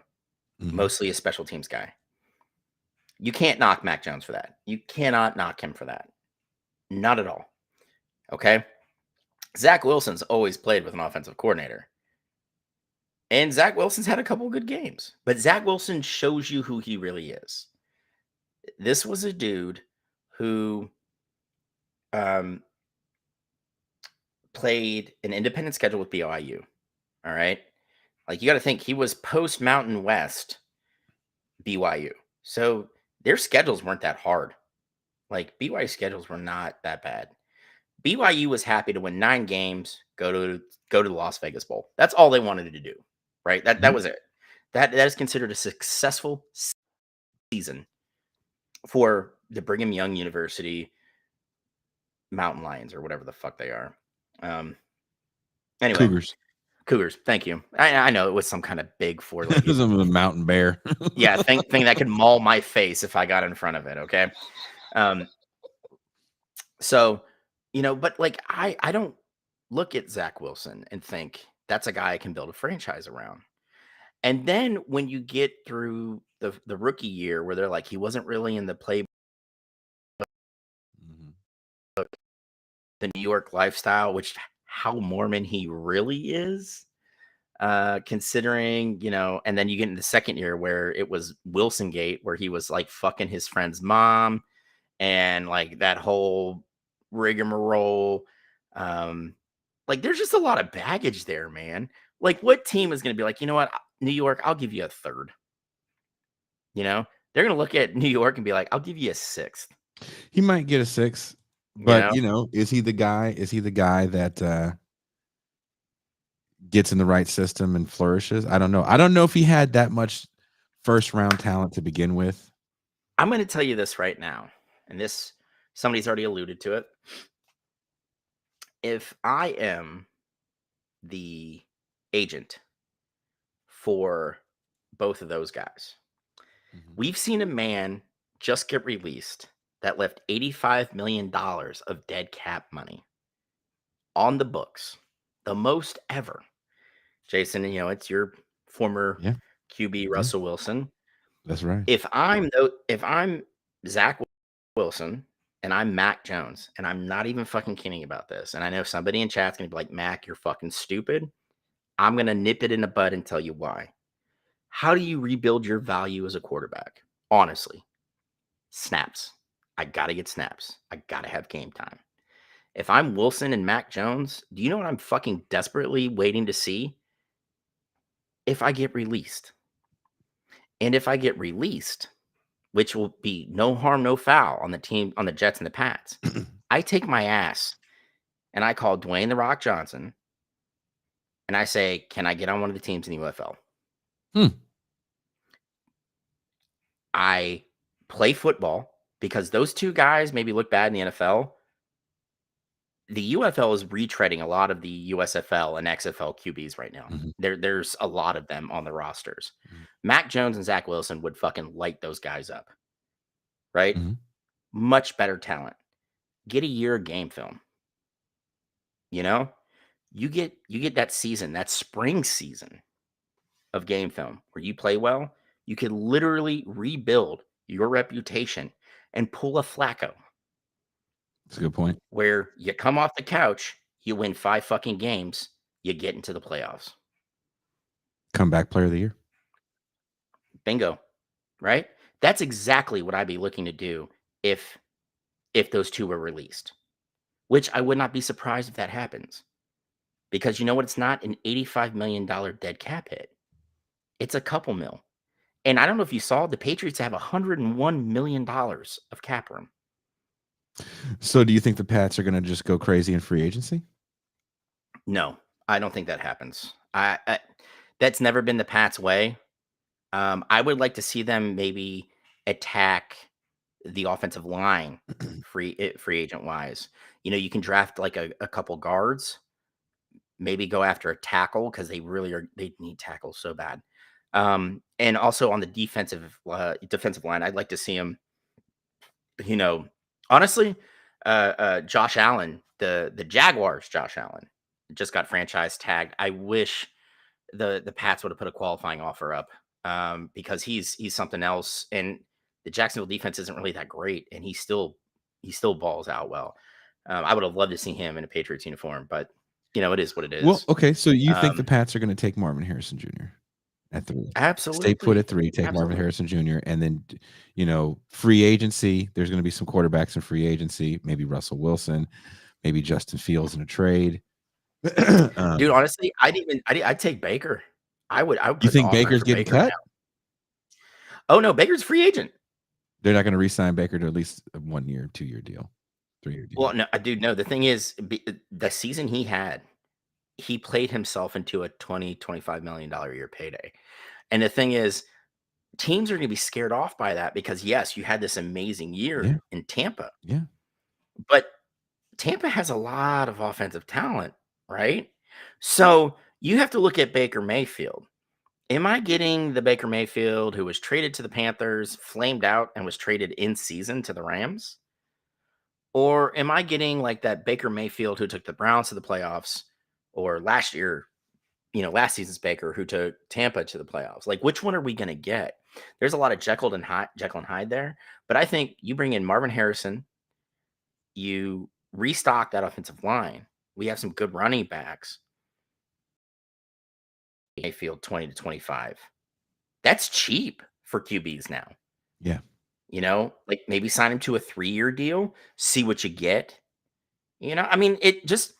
These general managers are much smarter than me and you because like that's why they well, I shouldn't say much, but they're plugged in and kind of smarter than us. And that's why they have the jobs they have. Right. But like, that's what I would do. Like hey, Baker, like I'm not going to give you the 5-6 year deal. I'm willing to go 3, and maybe make it like really incentive laden. Like we'll give you 20, but you reach incentives, we can get up to 26, 27, 28 a year for that 3 years. And the thing is, that would still be a perfect time if he does well to go back into free agency. And if he does well enough, maybe he gets that 35, 40, $45 million a year deal, you know? So,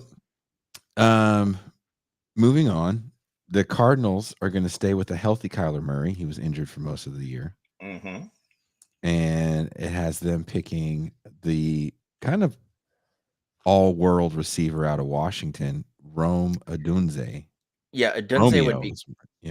Yeah, that would be a good pick for Kyler. You want to give him some guys to throw to. He hasn't really had anybody to throw to since Hopkins left. Yep. So that would be smart.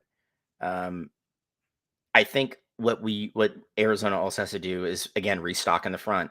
I'm probably going to say that a lot during our this whole as we peruse through here. But teams know that if you're going to go spend big money on a QB, you have to have people that block for him. So as we talk about like having edge rushers and the QBs and the wide outs, teams are like, we can't just lean into that. We have to have guys up front. We can't have a weak link in that starting five. And I think the Browns have shown how if you draft smart, you can bring guys as undrafted free agents and lower in the draft and develop them, because no one's been hit with injuries the way the Browns have the last 3 years. Yeah. Especially on the offensive line. And guess what? They still keep fucking winning. Yeah. Right? 11 games with like their fifth string QB, and they were down to a center that they signed off the practice squad who helped them get in. You know what I mean? Like, so you can be smart. And I know everybody's like, fucking Mac, you just Cleveland homer. Yeah, dude, in this instance, I most certainly am. Now, if you want to talk about the Cavs, yes, I certainly am. and then if you say the Guardians, I'm going to cry a little bit because we're going to be shit this season. Oh my God. But that's neither here nor there. We're doing NFL talk. But yeah, man, like I think that, the offensive line is the third most important. And that's the guards, the tackles, and the center, the third most important. And we saw a guy from Cleveland fucking retire yesterday that literally changed how centers play, and that was fucking Jason Kelce. Yeah. You haven't seen centers pull the way he does or get to the next level the way he did on running plays. You didn't see guys like centers are the brains of the offensive line, and Kelce was able to make his read before he even fucking got in position to snap the ball. Like, he was that good at his job. And you got to think, he played in Cincinnati, so you can find offensive linemen like that anywhere, so like we're seeing, that's why you're seeing a lot of teams kind of take flyers at offensive linemen from smaller schools, because if they have the physical tools, they can be coached up. Well, and if they can't be coached up this year, okay, go ahead. I'm sorry. We can stash them on the practice roster and get more time to coach them up, that type of thing. Well, this mock draft has the Chargers picking Talisi Fuaga, offensive tackle from Oregon State. Do you see the Chargers taking a tackle to protect their investment? Herbert? Oh, fuck yeah, because that's Jim Harbaugh's baby right there. Jim Harbaugh's only going to have a freaking successful tenure in LA with strong tackle play. And that's always been his thing, whether he was at University of San Diego, Stanford, freaking San Francisco, University of Michigan, always had outstanding tackle play. And Fuaga gives you some of the best tackle play in the country. And honestly, that probably helped Bo Nix become the quarterback that he's kind of being projected to be. I mean, Bo Nix's jersey was quite clean. But, we'll see. Pick 6 by the New York Football Giants. Hold on.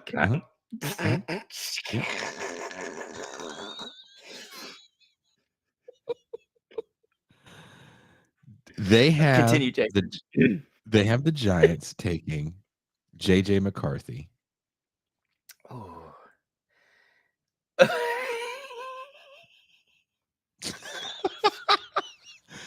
Can you say, man, we just love a certain kind of white quarterback? Hold on. Like, at a certain point, you just want to draft the guy that was a bad guy in 80s movies. this is my thing. Here's I don't know for everybody's knowledge base, the Mara family that still owns the Giants. Do you know that they're married to the Rooney family that owns the Steelers? Mm. Remember that? It's Mara true. Rooney. Kate and Rooney. Yeah.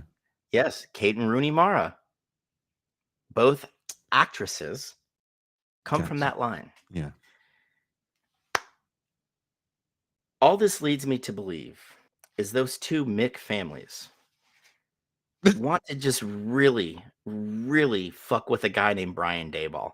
That's all that I think at this point.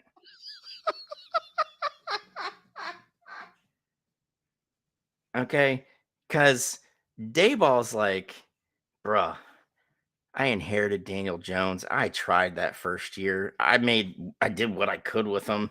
I won coach of the year. Year 2 comes Jones is just he's like that quarterback from the Ed O'Neill was in it, Little Giants, you know, that got wrapped in bubble wrap,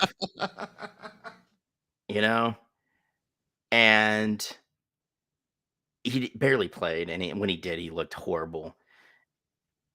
And Jones only had one decent year in college, and keep in mind the year that he looked decent, he only completed like 58% of his passes. Mhm. Jason's already alluded to you. JJ McCarthy didn't throw a touchdown pass for like 3 straight games. More of a game manager. We already talked about that too. You are literally going to saddle. Like all this tells me is that the Mara family hired Brian Daboll out of Alabama and said, hey man, we're going to build this team. You look like a great coach. And I think Brian Daboll is. Daboll is fucking, I think he's a phenomenal coach. If I'm Brian Daboll right now, and this actually happens, like if I'm in the draft room and my GM taps me on the shoulder and goes, hey Brian, coach, we're gonna take JJ McCarthy. We're gonna take him. We already called it in. We didn't feel like consulting you at all. Oh look, they're calling it. There's Roger Goodell saying that we're taking JJ McCarthy. So there's a camera in here. That's why I'm whispering, and it sounds like this because I know you're mic'd up too. And fucking Dayball's just like, you know what, man? What I want to see is him just go, you know what? I quit. I fucking quit. I'm not doing this shit again. I'm not doing it. I don't want another shit like managing quarterback that, you know, is going to be exposed. And I think JJ McCarthy will be exposed at the NFL because he's one of those guys without like an outstanding top 5 offensive line and a you know, arguably one of the 2 of the best running backs in college football last year, and he had 2 of them. He's not going to be successful, you know. So this is just like, you know, this is like the Giants like pulling out a pistol, and not even like a small caliber, but like a musket. You know, like they pack the musket pistol and just shoot themselves right in the fucking foot because they're going into another, you know, period of time where this guy is going to flame out, and they're going to be in the same boat they are now. And then they'll probably pick, you know, a quarterback. Fuck, who knows what college football is going to be in a few years, honestly. So I'm not even going to project that far. But I don't think that's smart. Excuse me. Well, it might not happen, right? This is CBS's NFL mock draft. They have the Titans picking Joe Alt, offensive tackle out of Notre Dame. Smart, very smart. So I guess we stopped talking about Malik Willis, huh? He's all done. He doesn't exist anymore. They picked up that white fuck stick from Kentucky, and he's the coolest thing since sliced bread, Levin. But Malik Willis was like, he's got all the talent in the world. They just need to coach him up. And all of a sudden, Will Levis comes in and throws a couple touchdown passes, and people are like, Negro who? Yeah. I mean, dude, I'll tell you right now, maybe the Pats can't get their hands on fucking Fields. Call Tennessee. As for Malik, you get Malik Willis for like a couple of baseball cards. Yeah, like why not? Like at this point, I'm looking for a young quarterback I can develop, right? Like somebody that can grow with the team, and he's going to be cost effective too. Like he's on a rookie deal for a 3rd rounder. Shit, man, I'm making that call right now. You know, it's just we got to start looking outside of the normal ways that you get QBs, man, because good ones are hard to find. Yes. And why would you let a kid? And that's what Malik Willis is. He's a kid. Why would you let him just rot when he's been passed over? Tennessee's made it known we're going with Will Levis. Mm-hmm. And it's just like, bro, you didn't even get Willis a shot. No. It was a very, like, this is at the point where Vrabel, I don't want to say Vrabel looked checked out, but you could tell, like, offensively, he had no idea what to do. Like that, the Tennessee Titans offense just dipped off, and it became 1984 again. Became 75 again. And then he's like, Vrabel's like, hey man, we're gonna treat Derrick Henry, the king, like we did Earl Campbell. Huh? Hey, Derrick, I promise you, no more than 26 touches today. He's like, please, man, I had 38 last game. 45 touches later. Derrick Henry's on the podium because he has to be, just wanting to say what Marshawn Lynch said. Like, I'm only here because I don't have to be fined. But, but Derrick Henry's not that cat. So he's got like ice everywhere. He's got like on both eyes, his shoulders, like he's just like, who asked that question? I'm sore everywhere. Like I got ice on my toes right now, He's been used as a battering ram for so long. Yeah. And the thing is, can you imagine if they actually had a better offensive line at the beginning of his career? Because a man that big should move that fast. Remember, he's got 2 95-yard or longer touchdown rounds on his resume. A man that size. He reminded me of a bigger Eric Dickerson. Dude, Jason, he reminded me of a bigger Eddie George. And Eddie George was a good comparison. Was a big man. That was a big. He was like 6'4". Yeah, 220. Yeah, that's a good call. Derrick Henry is like a bigger. Yeah, I like that. But he had Dickerson's speed until, like you said, they're like 3rd and 8, cool, halfback dive. And Henry's sitting back there like, because he's a team player, he's like, all right, coach, I got you, and he'd pick up 5-6 yards, time to bring out the punt team, but he just got fucking pasted by the entire defensive line, Derrick Henry is a prime example of overwork, and the thing is, he's playing during the time where you have platoons for running backs, and Tennessee never really fucking did it. Not really. Like you said, you just fucking throw him out there as a battering ram, and it's like Vrabel's like 4th and 5, cool, halfback dive, let's go. And it's just hard-nosed football is what we play here in Tennessee, the land of barbecue and jazz. Yeah, maybe the blues, depending on what part of Tennessee you're in. Yeah, or maybe even a little bit of blues infused country music, depending on maybe.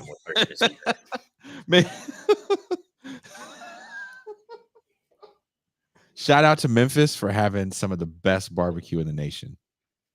Number 2 best barbecue in the country. I'm a big fan of Kansas City. I'm a big fan of Memphis, Tennessee. Memphis has some good ass food and some of the best venues. Memphis is a dope ass town. Now, Atlanta, another dope ass town. Hot Atlanta. Dallas Turner, edge rusher from Alabama. Which they need. I like Turner. He's a game changer.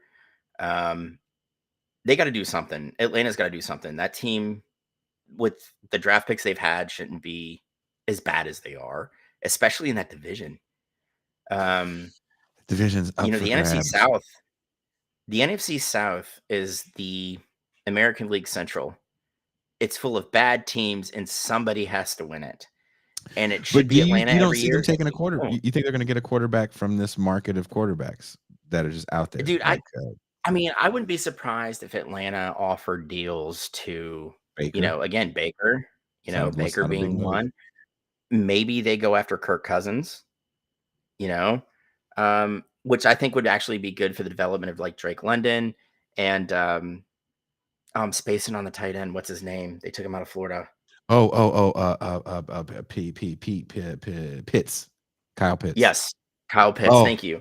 God, otherworldly talent, Kyle Pitts, that just has been playing with mediocre quarterback talent. It's because Arthur Smith's like, all right, we definitely have a matchup problem. Their linebackers can't cover our tight ends. All right, we're going to throw it to the slot receiver. All right, we're definitely going to do that. Definitely do that. Well, coach, we got Drake London out there burning people. Yeah, we can't wait that long to let that long pass develop. Our offensive line's kind of ass. But definitely throw it to the slot receiver. Do not throw it to Kyle Pitts. Well, what?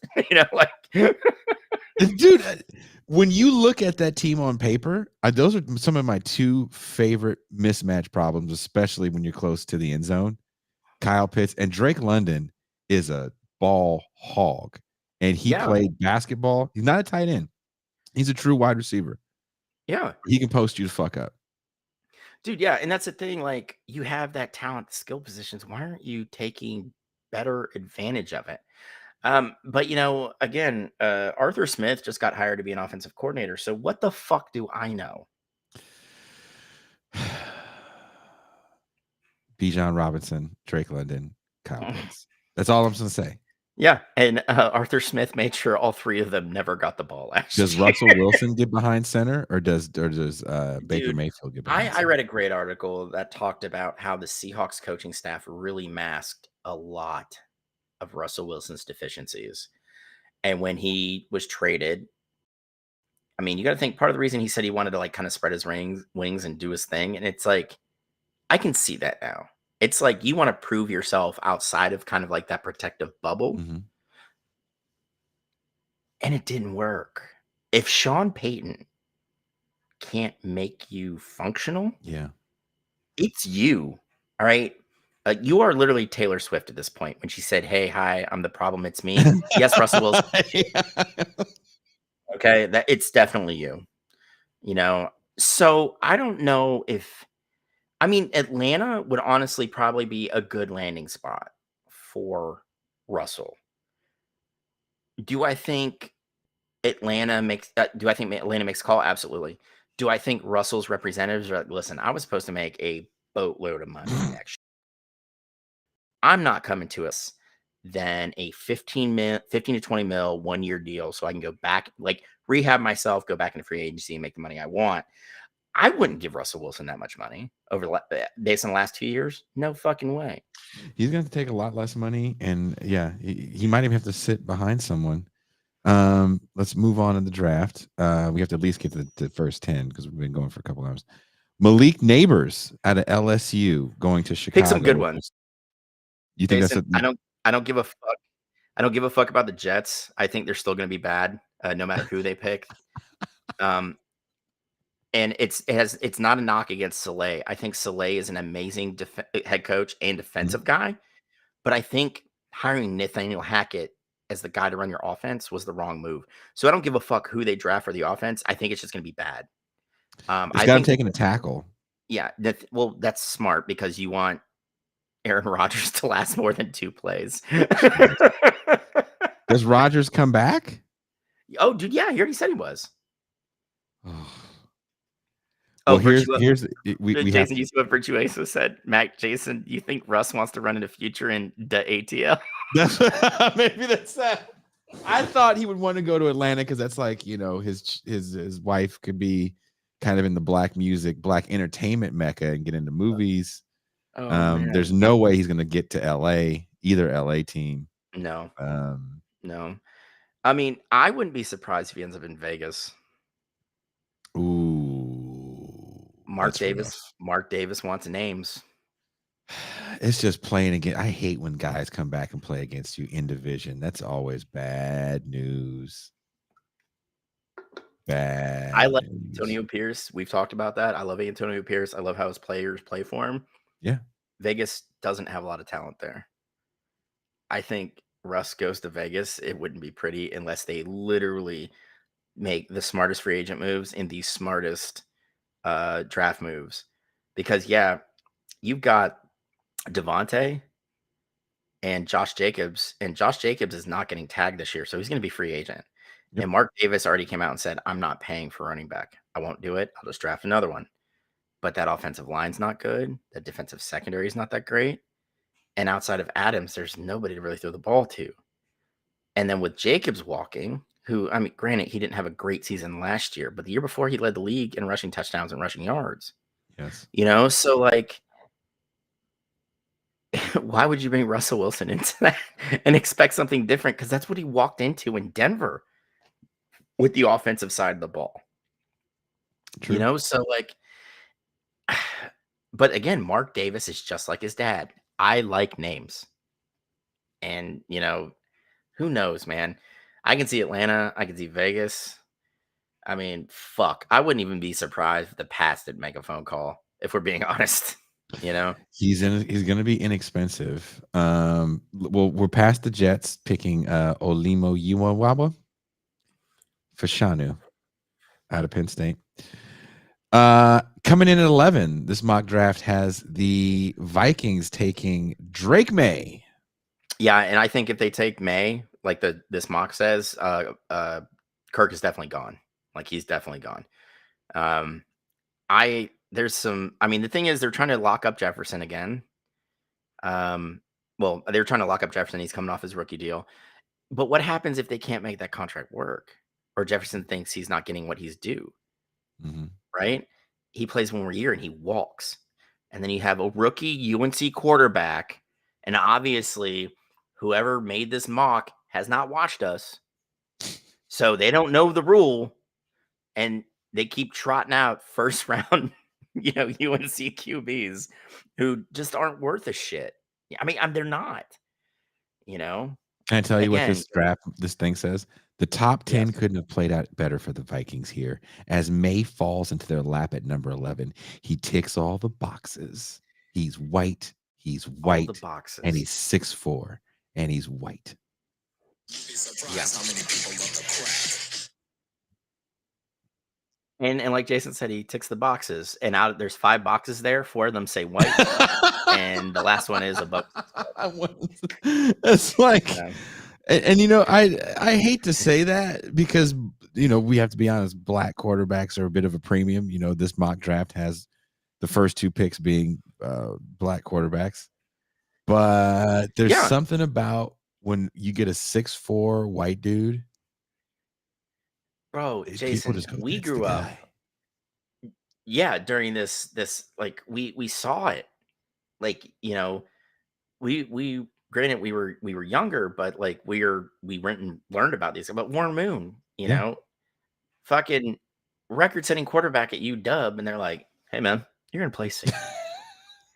And he was just Warren like, Moon with his his super dignified blackness, but I've never played defense in my life. Yeah, and I'll go to Canada again and again. The black man is Warren Moon turns into Warren X. Jason, it's this. You see him put glasses on? Puts the glasses on. The white man does not want you to play. And the thing is, he goes to CFL. What does he do? Set the fucking league on fire. Wins championships left and right. Yeah, and then he first off he played in Edmonton. There is no whiter part of Canada than Edmonton. That's Alberta, actually where Canada gets a little racist. That place does. Yeah. Yes. And he's like, you know what? That's the only team that'll sign me. Fuck it. I'm going. And I don't know if you've seen their stadium, the Edmonton. They're now Elks. The prior name was the Eskimos.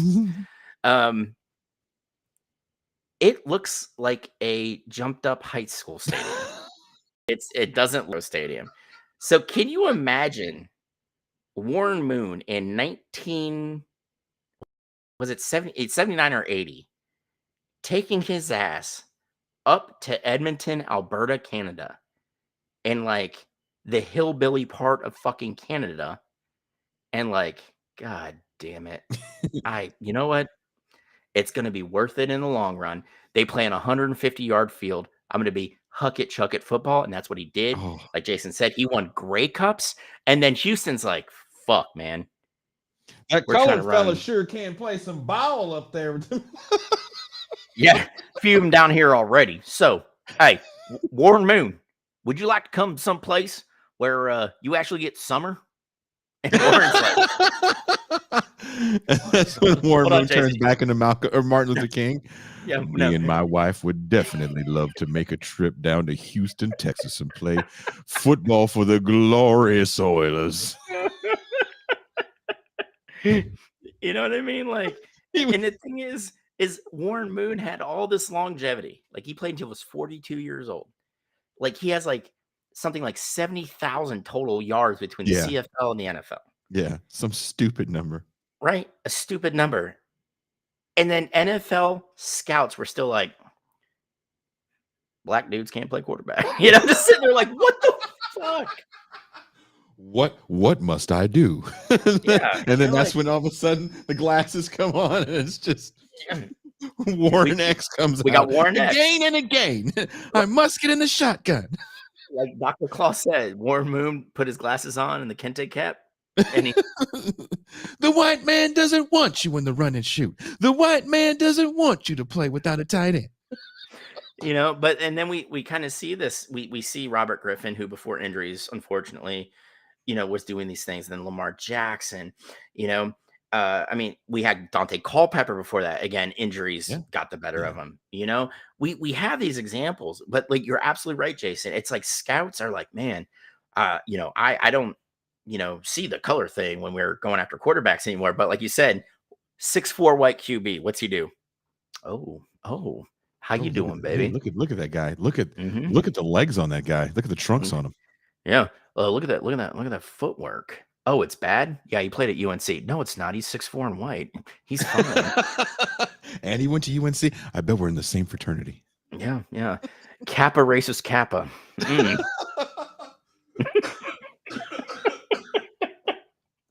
Dude, like yeah. I watched a couple of UNC games because I wanted to see what the hype was about. Because I'm such a I don't know if you're this bad, Mac, but if I see a UNC game, I'm just like, man, fuck this guy. It could be Jason, it could be like John Elway in a mask. Yeah, I have to watch this all the time, you know. I am over it was a joke at first, but when you look at the production of UNC quarterbacks just in the last 10 years, it's not good. They don't do well in the NFL. And it's not a knock against them. It's okay to be a great college player and not do anything in the pros. That's fine. Yeah. Matt Leinart was totally okay with that. And that guy has made a great career out of breaking down college film and being a guy like on Fox's College Game Day stuff. Like, I think that's great. You don't like, again, it goes back to not everybody can be a superstar, right? Not everybody is that person. And that's fine, you know, but like, stop. UNC has never, ever made a pro-ready quarterback. They don't play in those systems. They don't coach that way. Yep. Right? And again, the ACC is the person with the micro penis at the porn shoot. That is just how it is. Right? Yeah. I look, If the look, brother. If the Pac-12 had the 5 inches, the Big 12 has 4. Okay? The SEC is dropping a straight foot long, and the Big 10 is there at fucking 10 and a half. Like, that's just how it is. Mean when the first quarterback taken is from the Pac-10. Well, First off, there's really no such thing anymore. Your beloved Pac-12 is down to 2 teams, and they only get 1 year to deal with that. but still, you gotta admit, Hey, listen. A good friend of mine once told me, it's not about the length. It's the motion of the ocean. So if you got 4 inches and you rock it well, you can have success. That is what the Pac-12 has done. someone says I'm turning the show off if he slanders 2-time Pro Bowling Mitch Trubisky. Yeah, I don't know if you saw Mitchell. Mitchell Trubisky just re-signed with the Buffalo Bills to be Josh Allen's backup. Wow, Mitchell Trubisky. Yeah, he could not win the job in Pittsburgh, could not beat Mason Rudolph, and was like, you know what? That says a lot about Mitchell Trubisky. Mm-hmm. Well, look, let's move on. We can't sit here and talk about failures forever. UNC, but The mock draft has Denver trading out of the 12 spot with the Jaguars for Quinion Mitchell, cornerback out of Toledo. What do you think? Oh, did you leave? Oh, Mac just fucking took off on me.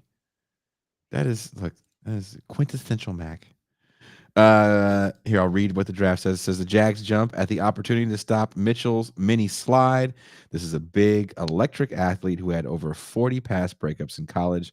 This trade features the Jaguars sending pick number 17 and their second round pick, number 48 overall, to the Broncos for the chance to pick Mitchell, as well as a third round pick, number 76 overall. I don't see the Broncos trading out of that spot because I think the run on quarterbacks is going to start there. I could be wrong, but I think the run on quarterback starts. And I think the Broncos stay put. In my dream world, the Broncos stay put and they get Michael Penix. I really love that kid. I would love to see that kid in Denver. Don't think it's going to happen. I don't know if Sean Payton is as high on Penix as he is on someone like Bo Nix. But again, there's a lot of poker playing when it comes to draft talk in the NFL, and you can't really believe too much of what comes out of these coaches' mouths. But I saw a little bit of Penix spinning it at the combine, and he just throws a gorgeous freaking deep ball. And he is tough. He doesn't move that much, but he moves well. Kind of reminds me of Marino, of all people, with his movement. I always looked at Marino when it came to, when we hear the term mobile quarterback, I think we equate that with gentlemen that can run and not person with good feet within the pocket. And if you look at Dan Marino highlights, he's always moving around in the pocket. Great feet. Maybe some of the best feet in pro football, Dan Marino. And Penix, sometimes I see flashes of that when he plays.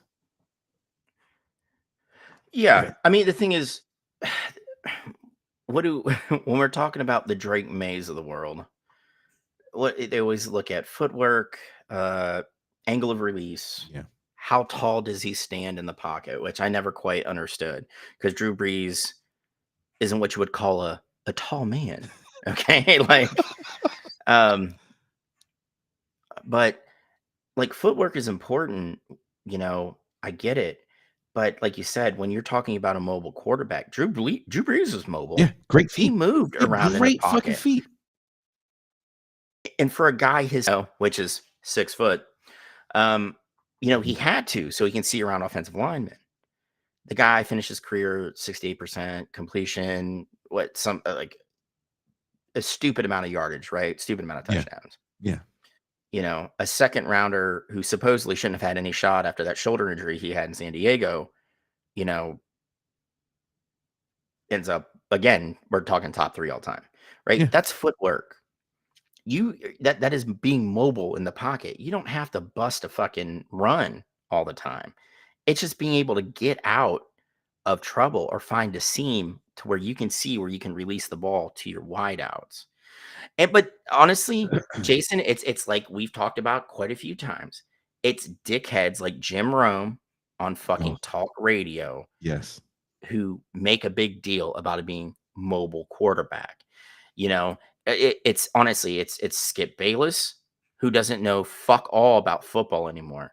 And everybody, I want you to know, he was a phenomenal sports writer. Keep in mind, he's the guy who broke the fucking SMU story. Oh, did he break SMU? I know he brought the White House story about the yeah, the Cowboys. Yeah, did that too. But he broke the SMU story. He was one of the lead writers. Touch. Mm-hmm. That it has. He doesn't watch film. He doesn't do any of that shit anymore. What he wants to do is have somebody he can sit there and argue and fucking whinge about, on daily television every morning, and then make really bad like TikToks about him throwing all his cowboy shit into the trash. You know, like Have you he's seen that video that what team was it that made the video about Stephen A. Smith being a shitty athlete? dude. Which one? Hey, that's see. We have the ivory of this. Stephen A. Mhm. Smith is the ebony. They're both guys that were phenomenal sports writers and Yeah. don't know fuck all about sports anymore. They are Oh, just dude, Stephen literally A. Smith talking was heads. so well respected at one point in time as a sports writer. Bro, he covered the New York basketball scene. Fucking phenomenal. Dude, they were finding guys out of Rucker Park to go play college ball when they had no business doing so off Mhm. of shit he wrote. Mhm. They got chances to go do something in life after being seen on a fucking basketball court in the city, to go to school and do something. And there are people that will praise him all day long for that opportunity. But after the early 2000s, Bayless and fucking Stephen A. Smith weren't shit, right? I will say Absolutely this. nonsense. I will say this, and this isn't in the defense of those people. It's just I want to throw some people. Jason, how could you defend them? How could you? Oh my God. I can't defend them. I just want to throw this out as a real life example of something. Something happened for me where I had an opportunity to do something pretty big. It didn't happen because the place wanted to go a different route with it. And the route they wanted to go was a liberal and a conservative fighting.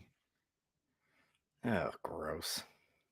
Like, my first response was, why? Yeah. Like, who cares?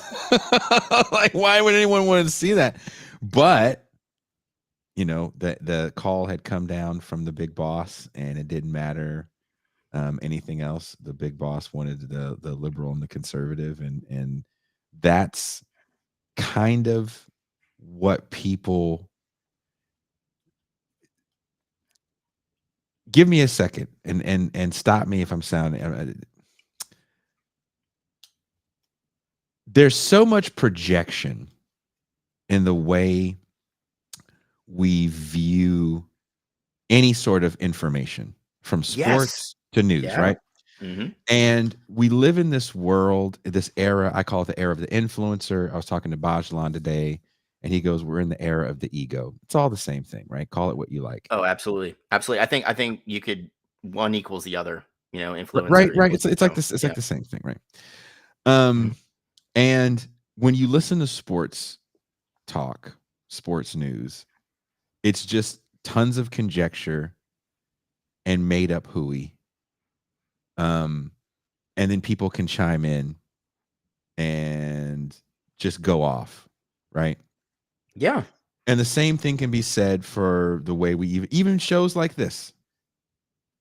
It doesn't matter what I say, because the chat has a life of its own.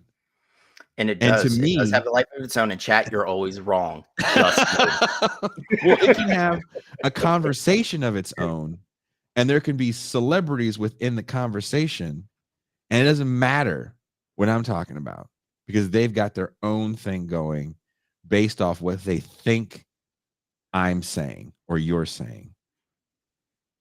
And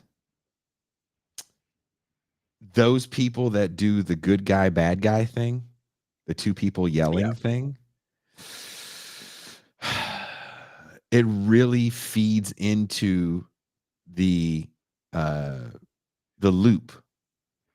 Well, yeah, of like the conflict viewer. sells, right? And Conflict there's sells. something Jason. about the conflict that they're having. It's always made up conflict, right? They're always upset about. It's like, why are you upset about that? There's no reason to be. There's no reason for your voice to be at that octave when you're talking about someone missing a shot or some shit like that. Like, calm Yeah, down. and the thing is, you notice a lot of it, especially with Stephen A. and Skip towards the end of their partnership on ESPN. They would scream at each other, but they're agreeing on what the conflict point was, right? Yeah. And it's like, this isn't even interesting anymore. Like, you're barking the same shit at each other. You're agreeing. Like, you don't even get the conflict. But like you said, it drove, they would put, people's comments on like the ticker, Yeah. or That's right when these shows started going a few years back, maybe like what 7-8 years ago, maybe even 10 years now, when they would be like on Twitter or on Facebook, so and so says da da da da da da da, and there's, and not to say you ignore those things. It's just it's an interesting moment that we're in where facts don't matter anymore. Truth doesn't matter anymore. It's just only about that's hand in hand with how things are in the US. Why? I mean, that's why Ben Shapiro has a job. Oh, Ben Shapiro's like the master of the gish gallop, right? Yeah, he's like, yeah. That's all he does. Yeah, and people like Dave Rubin, honestly, Rachel Maddow, you know, on the other side, if we're being honest, spouts a lot of nonsense, and I think that's just America now. Like you said, the facts it doesn't matter. They really don't matter. It's all about the narrative that I can spin, and does that narrative, is it able to create a life of its own? Yes. And I find that very interesting, especially when we talk about like athletes. For the longest time, when Russell first came to Denver, he was a nerd. And that meant something to people, that they were like, well, he's a nerd or he's square and people don't like him. And I'm like, where do you get that from? And they go, well, he had a birthday party and only half the team showed up. It's like, well, only half my friends showed up to my birthday party. Do I suck? Yeah. Don't answer that. And it's like, yeah. And it's like, yeah, he's a nerd because he hangs out with his wife and his kids. Yeah. It's like this guy got the worst. It really spoke to a certain kind of implied racism where, and on top of that, it's like an almost misogyny. He wasn't man enough. It's a man. It's like, what do you? A man doesn't put out Instagram photos with him and his family on vacation. Yes, a man fucking does that. A real man, Every man does that. Right? It's like I look at Russell Wilson, and again, I was not happy with his short tenure with the Denver Broncos, right? But I look at a guy like Russell Wilson and I go, he seems a little awkward, right? And when you hear Marshawn Lynch tell stories about Russell Wilson, you have to also take it with a grain of salt. That's Marshawn Lynch. Yeah, he may seem cool to you guys now. Go hang out with him. It's gonna be a wild night. Yeah, I mean, dude, honestly, if we're talking about, if we're comparing the two here, Marshawn Lynch is a dude like I want to meet at a fucking dive bar in Oakland. Yeah. And I just spend the night with him. Yeah. Right. We just go and get fucked up. We have a good punch time. Some women. You're gonna. Well, I don't want to do that. I don't want to do that. I'm not interested in that. I don't want to punch any women. I don't want to punch anybody, actually, because if I get punched back, man or woman, I'm at the age where it hurts for days afterwards, and I'm not in the mood for that. But no, I am not interested in punching women. But like, that's a dude you go party with, right? Now, if I need actual life advice or maybe like investment tips, I'm calling Russ up. You might know a guy. Yeah. Yeah. Hey, Russ, I just got a newborn, bad baby rash. Russ is like, bet, I got you, man. All right. So if you go into Costco and you know, there's this, you're not going to see it. It's not on the front of the shelf. You got to go up high. And there's this giant tube of this, because he's got he and Ciara got like 58 kids at this point. He's having multiple children with this woman. Please don't leave. I won't say I wouldn't do the same thing, right? Well, I mean, honestly, I think after Future, Ciara was like, I can't take that all that meat. Because I neck quit. Future's the SEC in our porn shoot. Like, but Russ is the Big 12, but he's safe. He's safe. When you look at a guy like Russell Wilson, he does look a little awkward. Like we talk about Eli Manning, Russell Wilson has a similar look in his eye. I've never seen. We talk about Warren Moon. We made the joke about, he's part MLK, he's part Malcolm X. But there was a certain level of dignity that you get with Warren Moon. I feel like people probably treated Warren Moon the same way you think people treat Russell Wilson. Oh, yeah. Oh yeah, and I think a lot of it probably came from his teammates when he got to Houston, because you got to think he goes to Canada, who was very successful in college, that made the decision Yeah. to play in the CFL. A Yeah. game at the time, not a lot of Americans went to play because like people think there's a big variation rules. There's not. It's a very similar game. It's just Americans didn't go up to do that at the time. Moon knew, if I want to play quarterback in this league because scouts, GMs are racist as fuck, Mm-hmm. I need to show that I can put numbers up. And it was perfect because it's a passing league. It always has been. The field is fucking 140 yards. Okay? 140. You have 15 yards and 3 downs to get a first down. What do you think they do most of the time? They're throwing the ball. Yes. Right? Like the CFL record for rushing yards in a season, I think, is only like 1,500. And this league is over 120 years old, 125 years old. Yeah. So like it goes to show you that it is a passing league. And Warren Moon, I think, did it right. And honestly, I think a lot of quarterbacks would be a benefit to go to Canada because they really loosened up the rules to allow American players to go play. And most of the players that go to Canada and come back, believe it or not, are rushing like edge rushers. Right. But quarterbacks, I think it's a little different. You don't get a lot of guys that start the entire season. They do a lot of split reps, unless you're guys like Anthony Calvillo, who spent like 21 years in the league and won like a ton of Grey Cups. Yeah. He was one when he retired. He was one of the few players that actually played in one of the American CFL teams. He played for the Las Vegas Posse. Flutie was a guy who started all the time. There's a lot of split stuff, but the thing is, when you find a guy that works, Canadian teams will stick with you until you don't want to be there anymore, right? Because they're like, you've looked really good, and yeah, you're 106 years old, but you get like Calvillo. Calvillo had a big drop off between his next to last and his last year. He threw for like 4,800 yards, and his last year he still threw for like 4,000. Jesus, right? And he was like, I can't hack it anymore. And like all the sports writers are like, are you fucking kidding me? There were like 6 quarterbacks that only threw for like 800 yards this year here. You threw for 4,000. What are you talking about?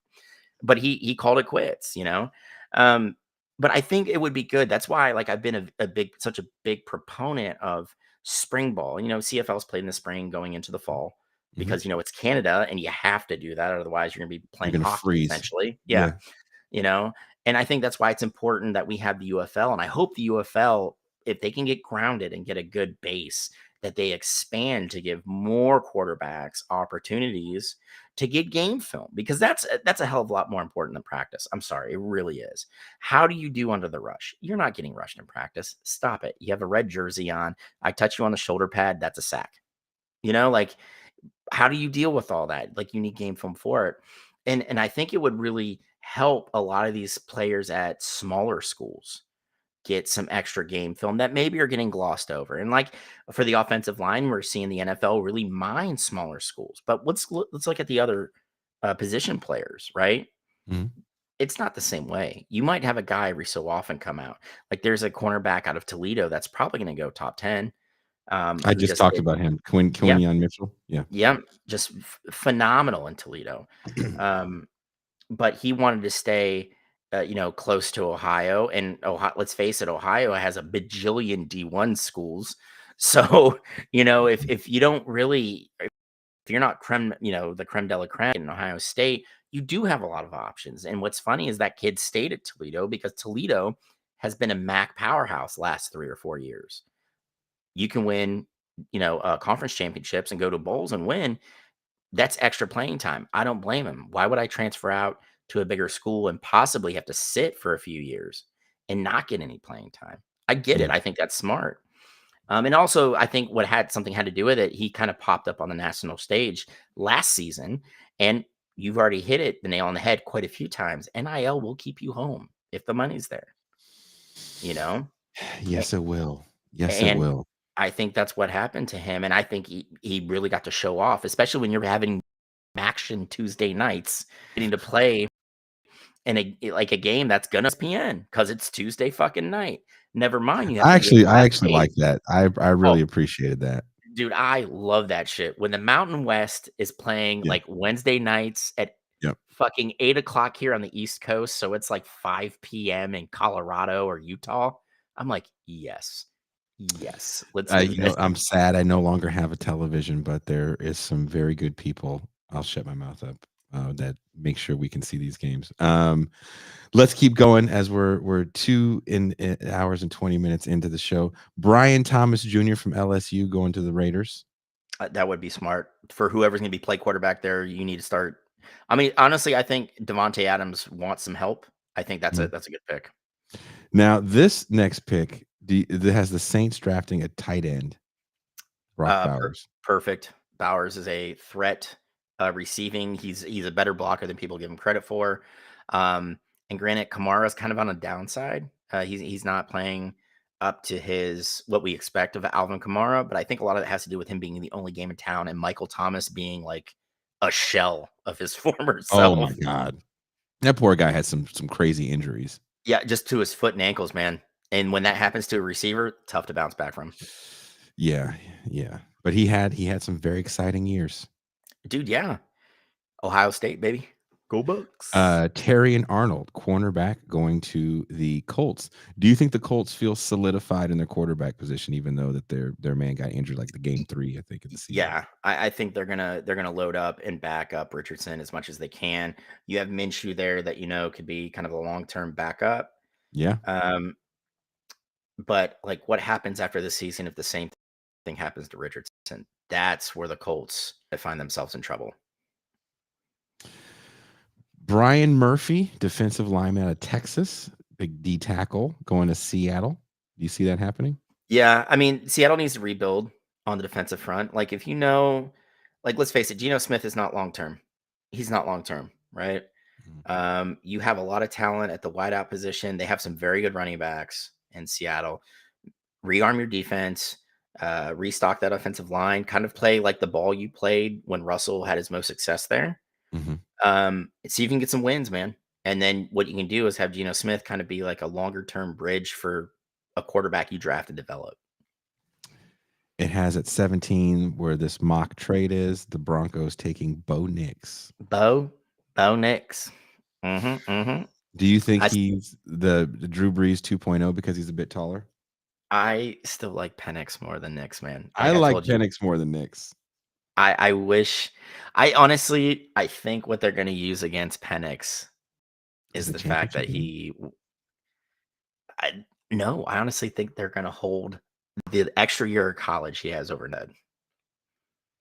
That's what I actually. He has more years than Nix in college? I thought they were about the same. No. Penix has 6 years. Nix just has 5? Yeah. I feel like Nix has been playing since like Emmitt Smith was at Florida. No, that's the Shipley brothers from Texas. Okay. I feel like Bo Nix has been playing forever. I think the youngest Shipley brother might still be a walk-on at Texas. He's actually taking his first year of his PhD course at UT right now. Like Bo Nix, didn't he back up Cam Newton? Fuck. Bo Nix has been there forever. Well, you got to think Penix had 2 injury waiver years for those knee injuries he had, which that might factor into it too. Because if you guys watch any UW games, Penix wears the largest available hinged knee brace there is for an athlete.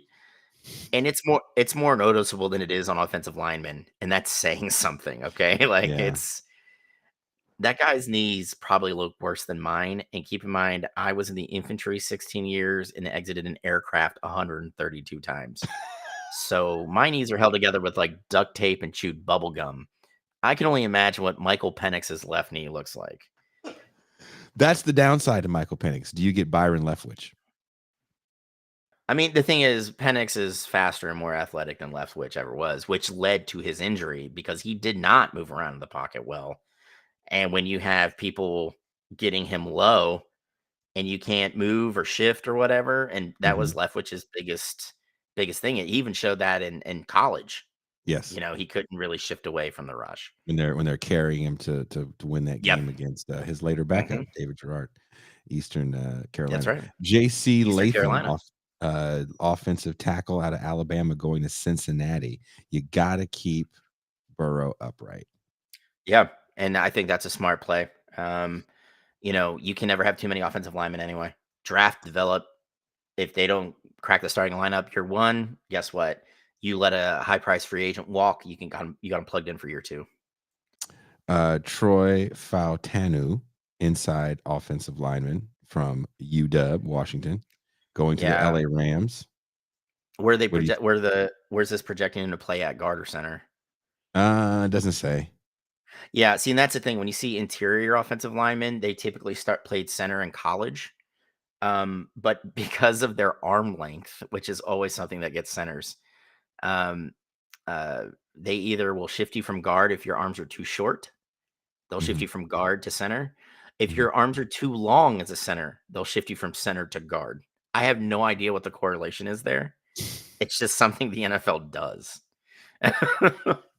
Well, the Steelers, it has the Steelers taking a cornerback, Nate Wiggins. Well, he'll be good to pair with Joey Porter Jr. That'll give them a pair of literally what they said. corners. They said that's the Wiggins is 6'2", a 6'2" corner from Clemson.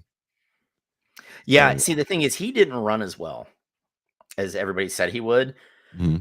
But Wiggins' game tape is phenomenal. So, like, I'm just like, bro, I don't care about just 40 bad time. day. Jerry Rice ran like a 4.6 or 4.8. You can't hold the fucking. You can't hold that. We have Jackson Powers Johnson, JPJ, who did not work out in do the full workout. Sorry, in Indianapolis, but has him going to the Dolphins, keeping Tua upright. Yeah, and the thing is, you have to, like, Tua, I think, is one more like head injury away from being Evander Holyfield right now, which is like a blabbering mess.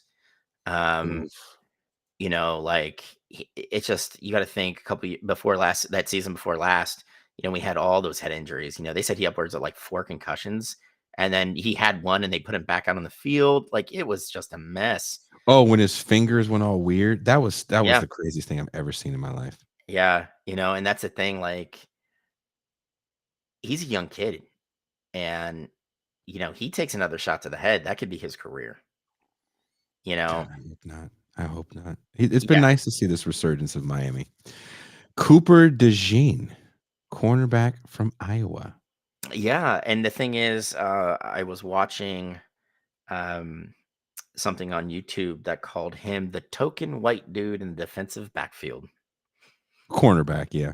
Yeah, you know, he played dude, I got to watch him, like, lock up Ohio State, you know, in that bowl game. He's phenomenal. And the thing is I think you're going to see a run of Iowa defensive players because they've done nothing but live off their defense for the last 10 years, and they do so well. Serious. Yeah. Serious. Iowa's got some no joke Big Ten ass motherfuckers. Speaking of Big Ten, Chop Robinson going to the Houston Texans, an edge rusher from Penn State. Can you imagine him coupled with Will Anderson and he pans out? That's going to be fucking nuts. That'll be end up absolutely fucking nuts. He's got that tweener size. Texans are just. Do you like the tweener size guys where they're like 250? I do. Because the thing is, a lot of these guys, what they'll do is they'll bulk up to like 265, and they'll do it smart. And the Texans have a great strength and conditioning program right now. They didn't under Bill O'Brien. It was actually really bad under Bill O'Brien, which really led into a lot of the injuries they had. But when you look at last year, when they're playing all these young kids, you didn't like as big a factor for the Texans. And they really, I mean, dude, they locked up the AFC South. Like, who the fuck does that? Yeah. You know, and they're drafting a lot smarter. You know, they're really the Texans are a team on the up.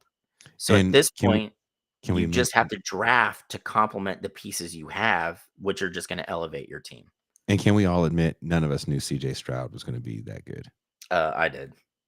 You're full of shit. No, CJ Stroud was amazing at Ohio State. I'm probably one of the few Ohio State fans that absolutely has always been enamored with him. Even after the Michigan losses, I'm so if I ever hear the phrase he doesn't have that dog in him. What the fuck is that dog, bro? What is it? Explain it to me, It's a pit bull biting in right? the ass. Yeah, okay. Like, it's just like he played his dick off for Ohio State, and they're like, "Well, he didn't run." He didn't run because that's not his game. It's not his game, and he showed you in the NFL what his game is. Bro, he showed us in that game against Georgia, that college football playoff game. He took off and ran when he had to, but his arm kept us in that game the entire time. Even after Marvin Harrison goes down, even when Georgia gets those stops, he kept us in that game. Also, let's think about the wide receiver talent that he is playing with in Houston. It's not all that. Well, I'm not going to say it again because I'm not having anybody in chat chastise me. They were some of the young kids that were drafted with the picks they got from Cleveland.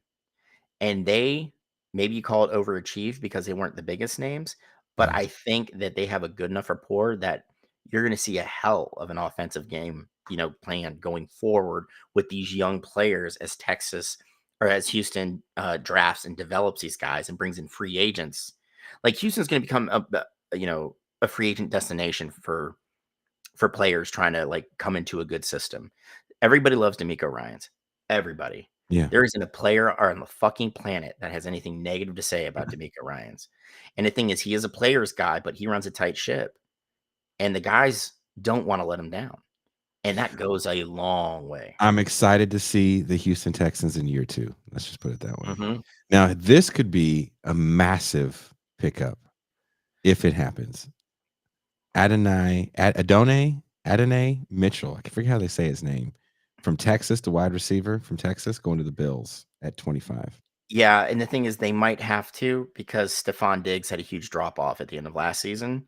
Mm-hmm. And when you're trying to keep a guy like Josh Allen kind of upright and in business and maybe not running, like leading his team in rushing, and I think he was second in rushing for the Bills this year, which in this day and age is not good. Okay, that's not what you really want.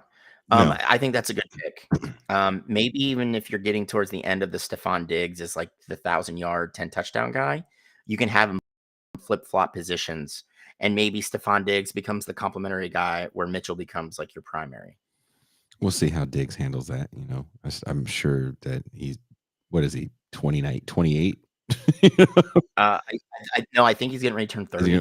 Grandpa, we'll see how a 30-year-old man who's still in amazing shape handles that. But yeah, I agree with what you said. He did fall off last year. Yeah, and I think it's sad that we have to say shit like that a 30-year-old Mhm. might be on the back end of his career. Like that's fucking nuts. I mean, dude, but it goes back to like we were talking about Peyton Manning. You can only stave off Father Time for so long. And when your game's predicated on speed, the way Diggs has been, you lose just a little bit. Like you have to completely change the way you play, or like you don't play anymore. It's just that's the sad part. And does the team take that into consideration, or do they just move on? Right. So Tampa Bay, it has Tampa Bay taking an edge rusher with their first pick, Jared Verse out of Florida State. Big kid. He plays big. I think his game will translate well, and Tampa needs to kind of reload because they're one of those teams that's up against the cap. They let go of Shaq I like Barrett. that yeah, I know, and I like that they brought back Mike Evans. I think they needed to. Mm-hmm. Again, where the fuck were you, New England? God damn it! But yeah, like if you're gonna like rebuild and maybe and especially when you don't know who your QB is gonna be, rebuild the defense, get that stocked so that whoever you bring in, there's not a lot of expectations for them to score 30 points a game so you can be in it, So well, the Cardinals come back into the first round. Yeah, and this is the dude I was talking about, Latu, edge rusher, UCLA. I watched some of him at UCLA, and I don't think UCLA's front four was that good. So, that has to take that in consideration when you watch the kid play, but he could get to the damn quarterback. Yeah, and the thing is, again, they knocked him for like his measurements, but his motor on the field is something else. They got him at 6'5", 265. How big do they want him to be? 6'9"? I think it had to do more with his pad work They were saying he wasn't getting off like the pad blocks well enough. Gotcha. And on top of that, like he didn't run a very good 40. But for me, your 40 speed as a defensive end shouldn't really matter. Yeah. It should be how off blocks and honestly sled work. Like if you can't get off the block, can you move your blocker into the backfield to disrupt the running play or disrupt the QB? Can you do that at least? Yeah. And the thing is, Latu showed a bit at UCLA able to do that. Smart pick. Against some big boys that are first round talent. No, against big boys that are first round talent. Next, we have the Packers at 28. Tyler Nubin, a safety out of Minnesota. They say this is a mock trade. They're calling a mock trade here because this is actually where the Bills are. So they're saying there's going to be a mock trade from the Packers to get back into the first to get Tyler Nubin a safety. Well, the Green Bay Packers need help at safety. And then on top of that, the Bills are one of the 8 teams that are over the cap. So if you can limit your cap hit by getting out of the first round and limiting like the guaranteed money that you have to pay out to these rookies, I get it. It makes sense because you're probably going to trade back into probably the second and third round, maybe. So you're getting more picks to plug holes to bring in cheaper players where you like the Bills just cut Jordan Poyer today, the starting safety. Oh, wow. Yeah. To clear $8 million off the books. So like at this point, if you know that, okay, I can trade my first round pick, get an extra second rounder. So I got 2 second rounders. I can use one of those on a safety in, like we've mentioned a few times, a very deep draft. This is an outstanding draft this year. Like this is the perfect year for the salary cap to go up $30 million. It really is, because you can plug a lot of holes in the draft with a lot of talented players and then still go after free agents. Yeah, the free agents are going to be, there's going to be a lot of big names, big college names in the undrafted free agent market. Oh, yeah. The Detroit Lions in the first round, this mock draft has them taking Darius Robinson, an edge rusher out of Missouri. He seems to be a bit of a tweener at 296. That's perfect with having Hutchinson on the other end. That's outstanding. You're going to have a double-headed kind of like monster at the ends. I mean, granted, the Lions' kind of Achilles heel in defense is the corners. Like the corners and the linebackers aren't that great. So that just leads me to believe they're going to draft another defensive end so they can kind of have Hutchinson and this kid like come off the edges. They got a couple good defensive tackles anyway, and they can spend money on free agency to bring in like a linebacker and a corner, to kind of plug the holes they have on defense, which is smart. Like Detroit doesn't need a lot of work. They've drafted really and developed players very well. So like it makes sense. Like don't break the bank. Just be smart and stick to what you're doing, which is obviously fucking working. Pick number 30, as we're coming to the end of the first round, Amarius Mims, the offensive tackle that had the crazy 40 time at the combine. Yeah, and falling to the Niners of all. No, it hasn't gone to the Ravens. Oh, the Ravens. I'm sorry. Yeah, the Ravens. I mean, that's a team that always drafts very well, and they're going to do what they can to keep Lamar upright. And I think that's important because Lamar is an otherworldly talent when he's healthy. And last year he got through a whole season. He was still banged up, but you got to think the years before that, going into the end of the season, he wasn't available. So I mean, that's important. I mean, honestly, I think at this point, Lamar is a top 5 quarterback in the NFL.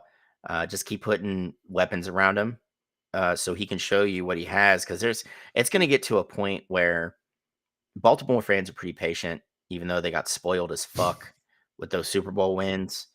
But how many years can you see you in the AFC and not make it to the championship game? Like, how many years can you do that before you as an organization go, okay, what are we doing wrong? Or what are we doing right? And like, can we just go into like a mini reset, or do we tear this shit down and rebuild? But I think they have the centerpiece for at least the next 5 years. Easily. Jackson. Yeah. Easy next 5 years. After that, it depends on his health. Yes. and how much he wants to run and take that pounding. Pick number 31, Jordan Morgan, offensive tackle out of Arizona, going to San Francisco. You know what? This is like another example, like we talked about. San Francisco has a lot of luck and players that just fall in their laps. Like, you got to think this kid was one of the primary reasons Fafita, the QB for Arizona, had the year he had. You know, and That kid I really like him. yeah, And the wide receiver cat. yeah. And the thing is, I like those I kids. appreciate Fafita because even after he loses his head coach, he was like, "Nah, man, I'm good. Like, I'm gonna just stick around." You know, which I think is important for Arizona as they move into the Big 12. Because, I mean, we all saw the Pac-12 was amazing this last season. Like, of all the years, why couldn't you have done this 10 years ago? You would have had a fucking $28 bajillion TV deal right now. Yeah. But like they went out, the Pac-12 went out on a high note. Now, the thing is how much of that was Jed Frisch and his ability to coach and recruit, and how much of it was the guys that were there, you know, in addition to what he kind of developed. Mhm. So, you know, I hope Arizona just fucking balls out in the Big 12. I think that'd be hilarious. That, like, you see, like Arizona, fucking Texas, Dude, don't like Big sleep 12 on title game. Fafita. That would actually be a fun game to watch because those places aren't that far from each other. Those kind of Wild West showdowns, you know, that's what that whole. Bro, can you imagine the I Big love that. 12 brings in 4 Pac-12 teams Mhm. and not one of the oh, never mind, it wouldn't be Texas. Texas goes to the SEC this year. But can you imagine, like, it's just like two of the Pac-12 newcomers in the Big 12 title game, and like all the old school Big 12 teams are like, this is bullshit. This is why this realignment was bullshit. USC, ULA all the time. Fuck you, Deshaun Foster. Yeah. Hey, Coach Prime, kiss my ass. You know, next year I'm really excited to see where Prime's son goes, the quarterback. Dude, That kid can play. I know. I just hope he goes into the right spot. Otherwise, it's going to be like playing for his dad this past season. You know, a team with no offensive line where he's running for his life, just trying to make plays. And in college, you can get away with that. In the pros, you cannot, you know. Not forever. Yeah. You know, it will catch up with you. Ask So, Randall Cunningham. yeah, dude, ask fucking even oh my gosh, Robert Griffin. Oof.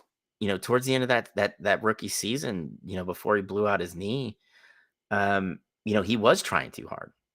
You know, he was sticking way too long in the pocket. He'd scramble and just keep trying to stay behind the line of scrimmage so he can make that deep pass. Like, sometimes you can't do that, man. Sometimes just run, slide, pick up 3 yards.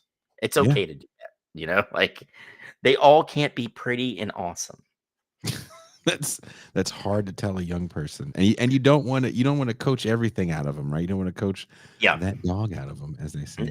That dog. First round, into the first round. This mock draft has your boy Xavier Worthy going to the Kansas City Chiefs.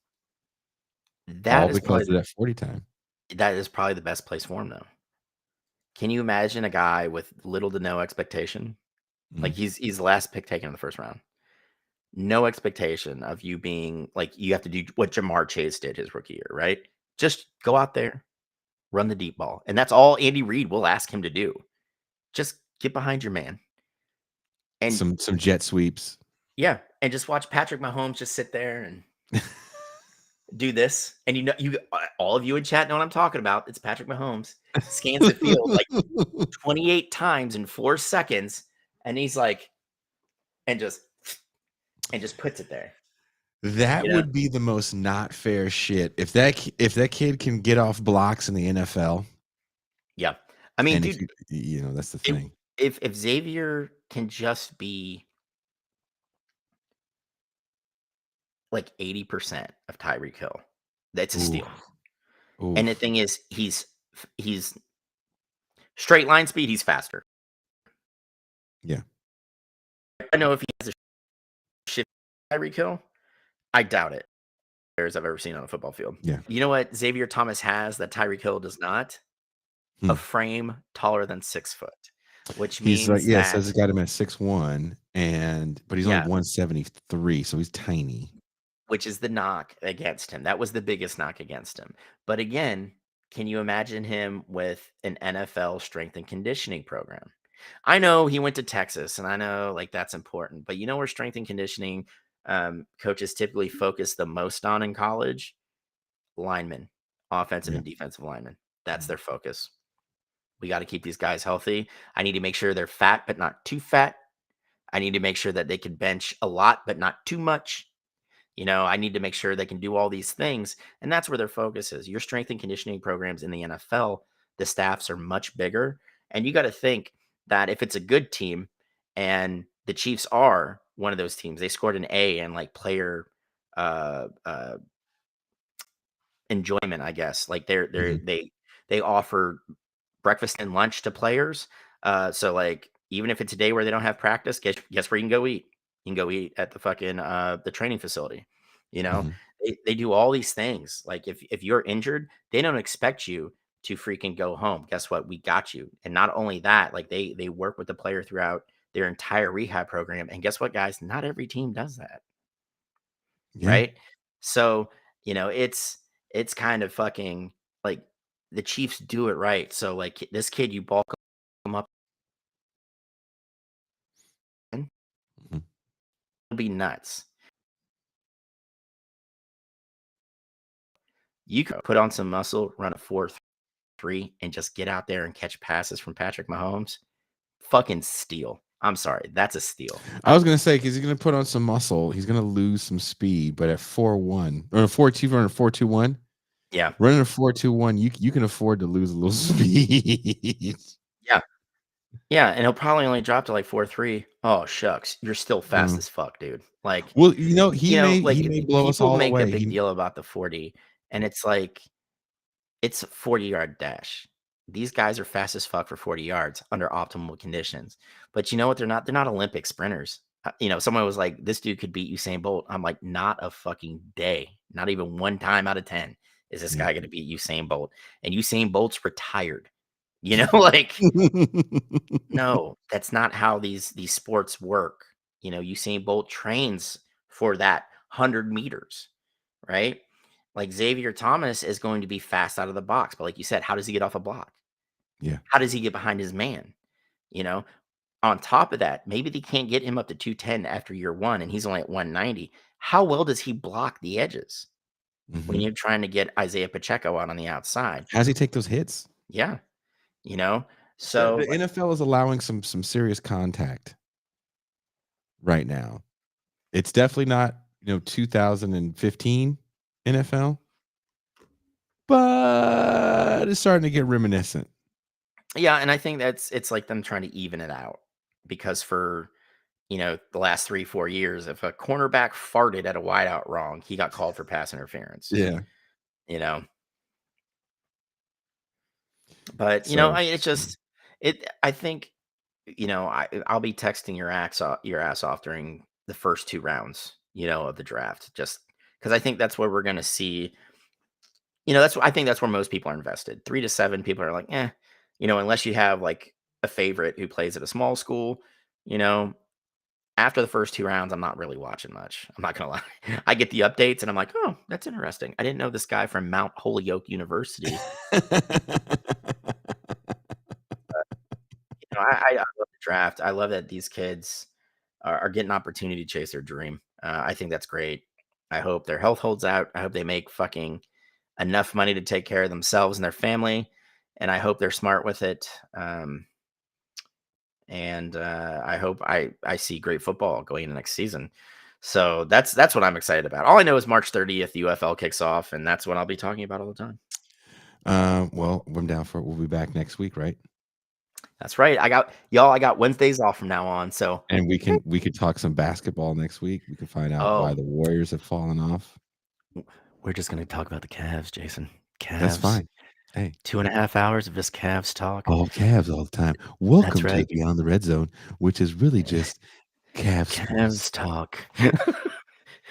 Dr. Claw's like, fuck yeah, man, I'm gonna be there. But he's singing it like you said, he's singing it like Billy Ocean.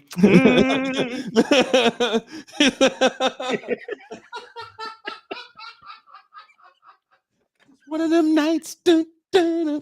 One of them One of nights. those feel like Cavs talking nights. Cavs. Dun, dun, dun. Chandler Kern says, Jason Myles, thanks for the Bitter Lake Productions. My drive from Portland, Oregon to the coast wouldn't be the same without rat food. Thank you, Chandler, for listening to Bitter Lake, which is my band that we're trying very hard to do one last show. We've been all talking about trying to do it, and it's just been a bear to get us all in the same room, as another member has been on tour with a larger band, and we want to do one last show, and I think we're going to try to record it and stream it. Yeah, one of them's on tour with a larger band. The other one pulled a hammy getting out of bed. Jason's been dealing with a nagging back injury that he received from getting out of the chair too quickly. We've got a really gnarly paper cut as well. So, well, look, I didn't say we could play. We could all play a show, but to go back on tour, I don't have it in me. It's gonna be funny when Bitter Lake's playing like Zach De La Rocha's last month on the last Rage tour. After he tore his Achilles, he just sat down. He sat down. Look, man. I went to go see my friend Conan play in San Francisco maybe like 6 months ago or so, and I'm seeing him and a bunch of other people. The guy that actually put this whole thing together, the one that convinced me to change the name to This Is Revolution, Cobra, was there. He's a musician from the Bay Area. Other guys I hadn't seen in years. They now I'm getting pats on the back about the podcast, which is weird. I'm in a music venue that I've played in before, and it's like, oh, dude, man, that show. Fuck, man, the show. Oh shit, the show. And I'm there early, and Conan and them are sound checking. Conan walks over to me. He goes, Jay, man, do you miss it? And I look at all these dead cases, which is like cases that don't have anything in them. You got to move them and all this shit. And I go, no. No. I know you just spent like 10 hours driving 400 miles. Yep. You just loaded most of it out yourself because someone was playing on their phone. No, I'm good, dude. I'm totally good. I'm good. I will watch this with you with earplugs in like an old person. Oh, dude, it was funny. Like, so I have my little comic reading group, and we've expanded to 18, and 12 of them are between the ages of 18 and 21. Oh, Jesus. And we're talking about the comparisons of the differentiations of thought after the Russian Revolution, where you had, you have your base in Marxism, but then you have Leninism, and Stalinism and Trotskyism. And someone brought up Trotskyism, and he was like really going to town for it. He's like, it seems more active. It seems like more in your face. And I said, bro, what did Trotsky call for? And he goes, the permanent revolution. And I said, yeah, the permanent revolution, the revolution that never stops. So I was like, what comes with a permanent revolution? And for this exercise, we'll call him Bill, right? And Bill goes, well, it has to be constantly fought. And I said, Bill, how old are you? He goes, I'm 20. And I'm like, yeah, you got about 20 years of fighting in you. I said, I'm 42. You think I got 20 years fighting in me?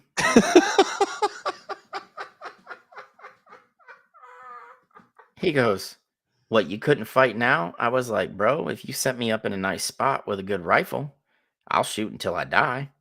But I was like, I ain't moving anywhere pretty fast. I'll snipe some people.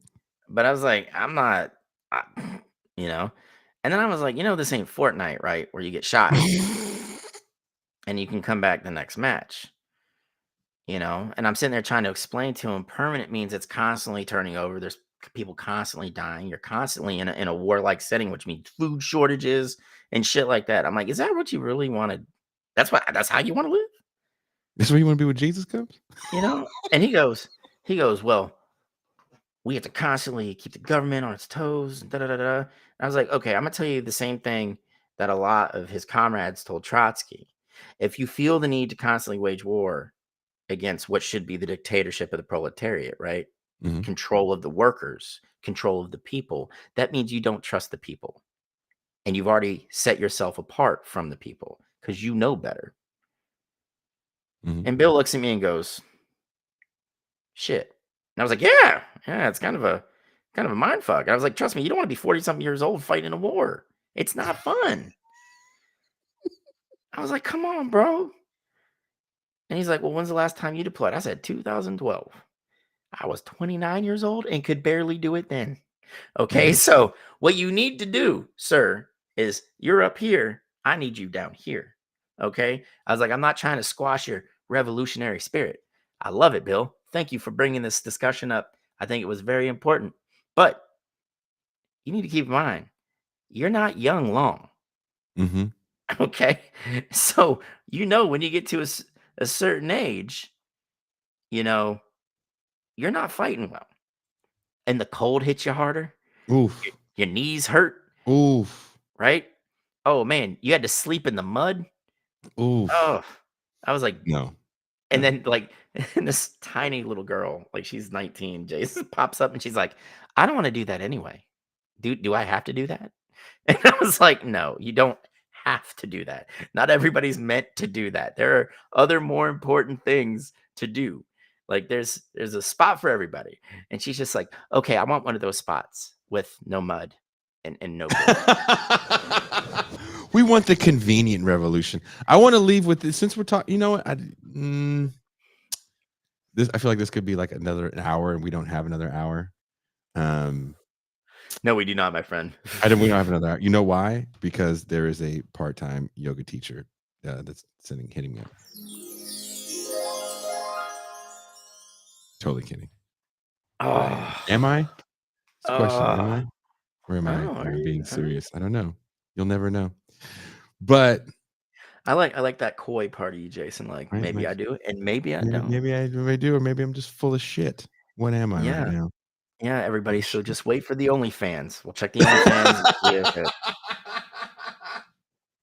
If I have more days off on the show, that's how you know that.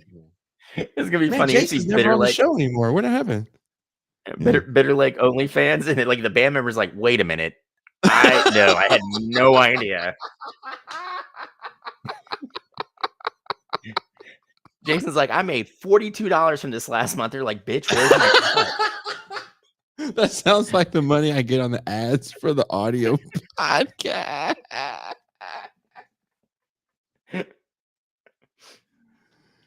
Oh, bitter cakes. God. Oh, Lenny, that's perfect. Jason's OnlyFans handle is bitter cakes. And then you hit him with this one. Because I nut quick. No. No. And then you have Cat Williams, Joe Rogan. Is that high talk? Is that high talk, Joe Rogan? Dude. Between cutting that Cat Williams clip and then cutting the David Lucas clip. Have you seen the David Lucas clip? Not yet, dude. I'm gonna watch it tomorrow. Because tomorrow I'm going back to the gym to lift, and I'm just going to have it up because I know it's going to probably piss me off a little bit while making me laugh. So this dude is so bad. He's so bad. I sent the clip to Bert, and Bert was like, I'm not going to watch it till the show. I sent it to Jason England, and Jason England was like, nigga, I couldn't get over 2 minutes in. And so we watched 12 minutes of it on the show. And the game was how long can Pascal go before he tells us to turn it off? And I cut the clip where Pascal goes, man, turn this shit off. I can't deal with this coon anymore. Fuck it. Pascal's getting ready to Kool-Aid Man through the wall. Dude, it was just Pascal first. Oh no, I'm want to check this out. No, keep playing it. And then when the guy got into it, what does he say? He goes, "Black people are the only people in the world that say the word karma." We're like, what?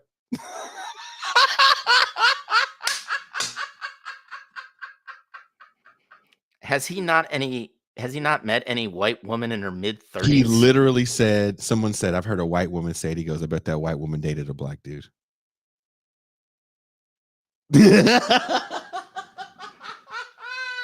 Well, in certain cases, sure, but in some of the places I live,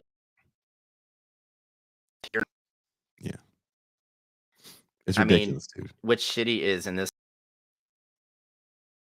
next outside of Fayetteville, like I live in a pretty nice neighborhood, but dude, I kid you not, during the summer, like last summer when I was running, like I literally saw like Identity Europa flyers on mailboxes, right? Yeah.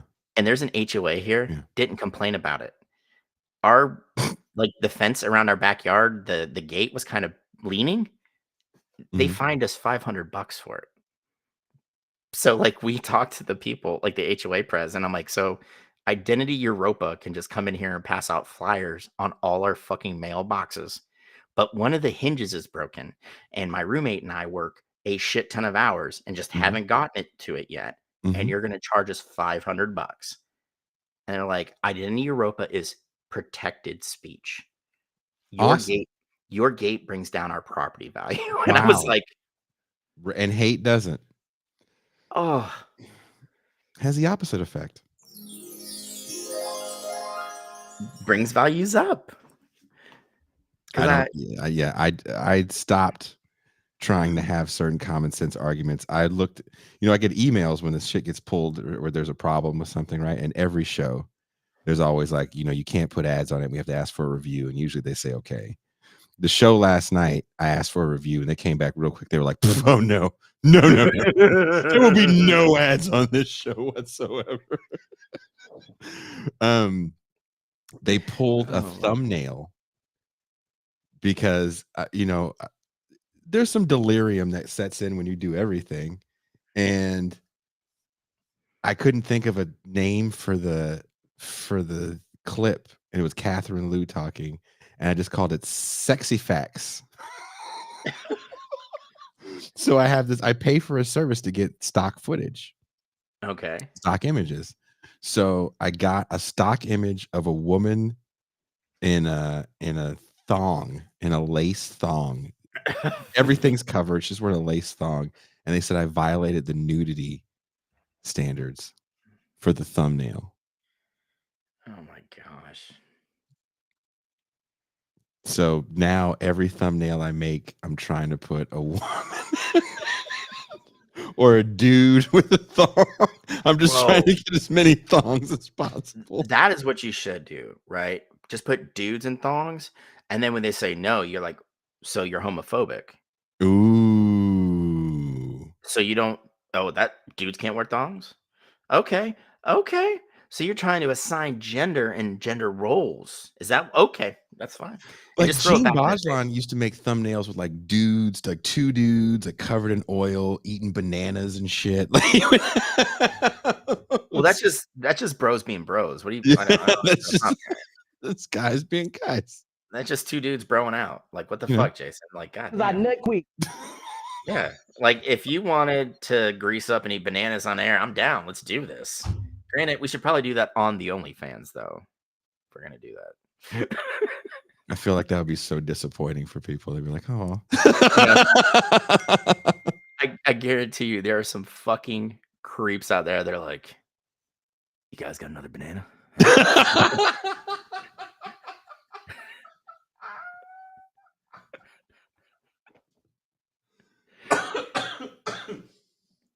Assless chap 69. No, we don't. I stopped at the gas station to get this one. Can you go back? Oh. Not sure I like your name here, man. I hope that that's not where I have to go to make sure I can keep the show going. Like It's gonna be funny. This is gonna be funny, everybody. We're gonna do it behind the red zone, and Jason's just gonna come on and be like, guys, we only have an hour, and we're gonna hit the hour. We're not even finished what we're talking about. And he's like, all right, guys, thank you so much. He hits the music and everybody in chat's like, what the fuck? And then a link pops up on Twitter and you're like, come see Mac and I at the OnlyFans. You know? We're toe wrestling. Just hella crying in the background. Like, why? Why? Mac, shut the fuck up. Nobody wants to hear you weeping. Shut up, Jason. I'm allowed to feel what I feel. You need to trim your pinky toenail. We just both sound like Nancy Kerrigan after that fucking knee assault. Why? And the next thing you know, there's like, but you know that. Yeah, you know that, and then that's how you get. That's how you make a living in leftist podcasting. Yeah, that's how you're like, hey guys, we're seeing you on air a lot more often. Yeah, well, if you knew what we had to do. And what's with all the fruit? Yeah. Jason, are those raspberries? Don't ask. We got a special treat for Brother, you after you don't this know. show. I fucked a pancake, my man. Jason got pancakes. I got the pies this time. It was horrible. Scalded dicks and shit. What the fuck is wrong with us? It's the reality of trying to make a living at this. It's like, oh God. Can you just not microwave it again, please? We hire producers who are like, all right, guys, we're starting to make money. You're really gonna have to lower and debase yourself this time. What more do I have to do? The chicken is cooked so it's not raw. You won't have to worry about salmonella, but we're gonna need you to fuck it. Yeah. You know a turkey? Yeah. You're not gonna fuck one of those. We got a duck. Oh God, no. Like that's how you know. That's how you know that it's like, oh well, you know, anything to keep the lights on. Yeah. Yeah.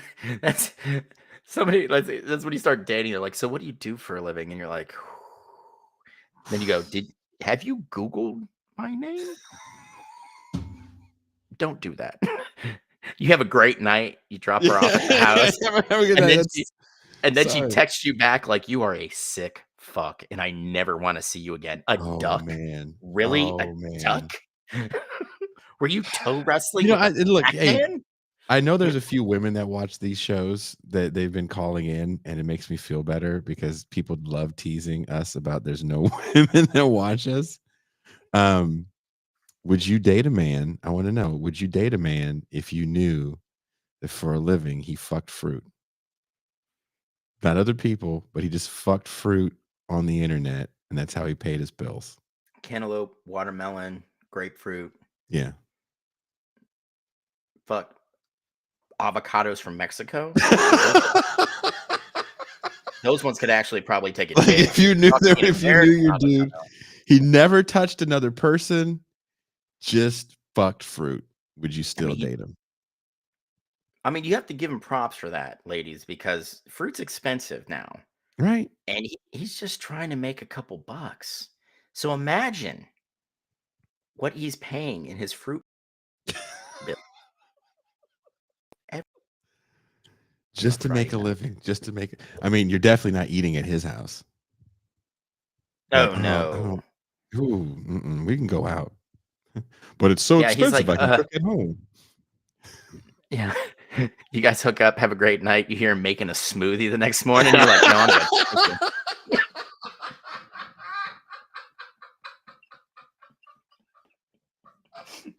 Like, that's not. I want to know because I feel like Dr. Claw just decided, you know what? I don't want to meet Mac. Dr. Claw was like, good day, sir. I said good day, Mac. Good day. I feel like if you said you fucked fruit on OnlyFans, that still sounds better than if you say you do a podcast.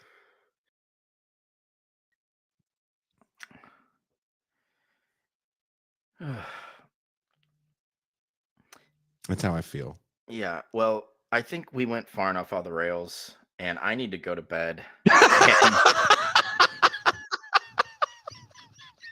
I need to seriously look at if I have enough money in my budget for this potential fruit fucking project.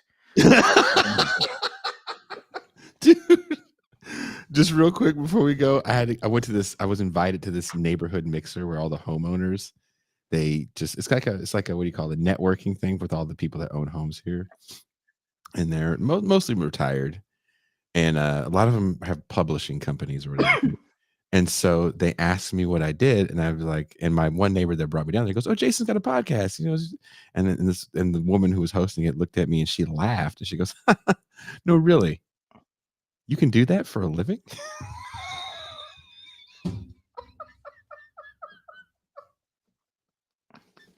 Wow, dude. Okay. So at least we do it somewhat ethically. All the horrible fruit fucking jokes aside, I'm saying, dude. and we are not Hassan Piper. Left this veneer off and was like, "Give me your money." Dude, I'm going to start saying crazy shit what I do, because every time I say what I do, someone always looks at me like I like I just spit on their grandma. Like, "Oh, really? Ew." Yeah, it's like when I tell people I'm a freelance writer, they're like, "Oh, so are you homeless?" No, I didn't realize. Or, dude, so fucking fruit. I feel like, just let us know in the comments if you think that, maybe. Yeah, I mean, dude, at And this if you're point, watching on Twitter/X, leave an X. There's a lot more people watching on Twitter right now, Max. So leave a comment on our wherever you're watching the show. let us know. Say, I have my X handle up there, so you can be like, "Mac, by the looks of you, do not fuck fruit." don't fuck the fruit. But let me know if you have a better idea. I'm all ears, man. That's all I want to know is the truth. And I want to know if we fuck fruit, you guys would take us more seriously. And then, Yeah. Or better yet, when Jason and I answer, we have a podcast or we write freelance, and we get, "Ew, really?" If we answered with, "Well, we fuck fruit on the internet," people would take us more seriously as well. Like, "Oh, really?" They'd be like, oh, that is interesting. Is that a growth? Like, is that a growth? They start talking about their friends that do weird shit. My uncle does some feet stuff, and yeah, so fruit fucking, huh? Ooh, that's cool. I'm into Bitcoin. Yeah. So do you take Bitcoin? How much? How much Bitcoin are we talking? So Virtuoso says, "This has been the and more section." Yeah. All right, now I'm gonna go tell someone that I just talked about fucking fruit on the internet for 3 hours and see what they say. Oh man, dude. Let's see if the date gets ruined. Yeah, this is a banger here. If they don't back you up, like, if they're just not like, "You know what, I'm into it." You know what I hope for, Jason? I hope you tell this person that, and you wake up and there's 20,000 Bitcoin in your wallet. And everybody, next Wednesday, we start the episode. Jason's just over here, just like Andrew Tate. Just all right, everybody. Fuck you. Dr. Claw, you're amazing. Never change. Mac, love you, but fuck you too. I got 20,000 Bitcoin. Suck my dick from the back. I'm out. Fucking this fruit. I got a cantaloupe to go defile. I would just do it on air. I'd be like, fuck the stream. Take the whole channel down. I don't give a fuck. All right, guys. You have a good night. I will see you guys. You'll see me tomorrow, but I'll be doing an early morning show with the professor about the Pakistan elections and the Pakistan left. On that note, we are out.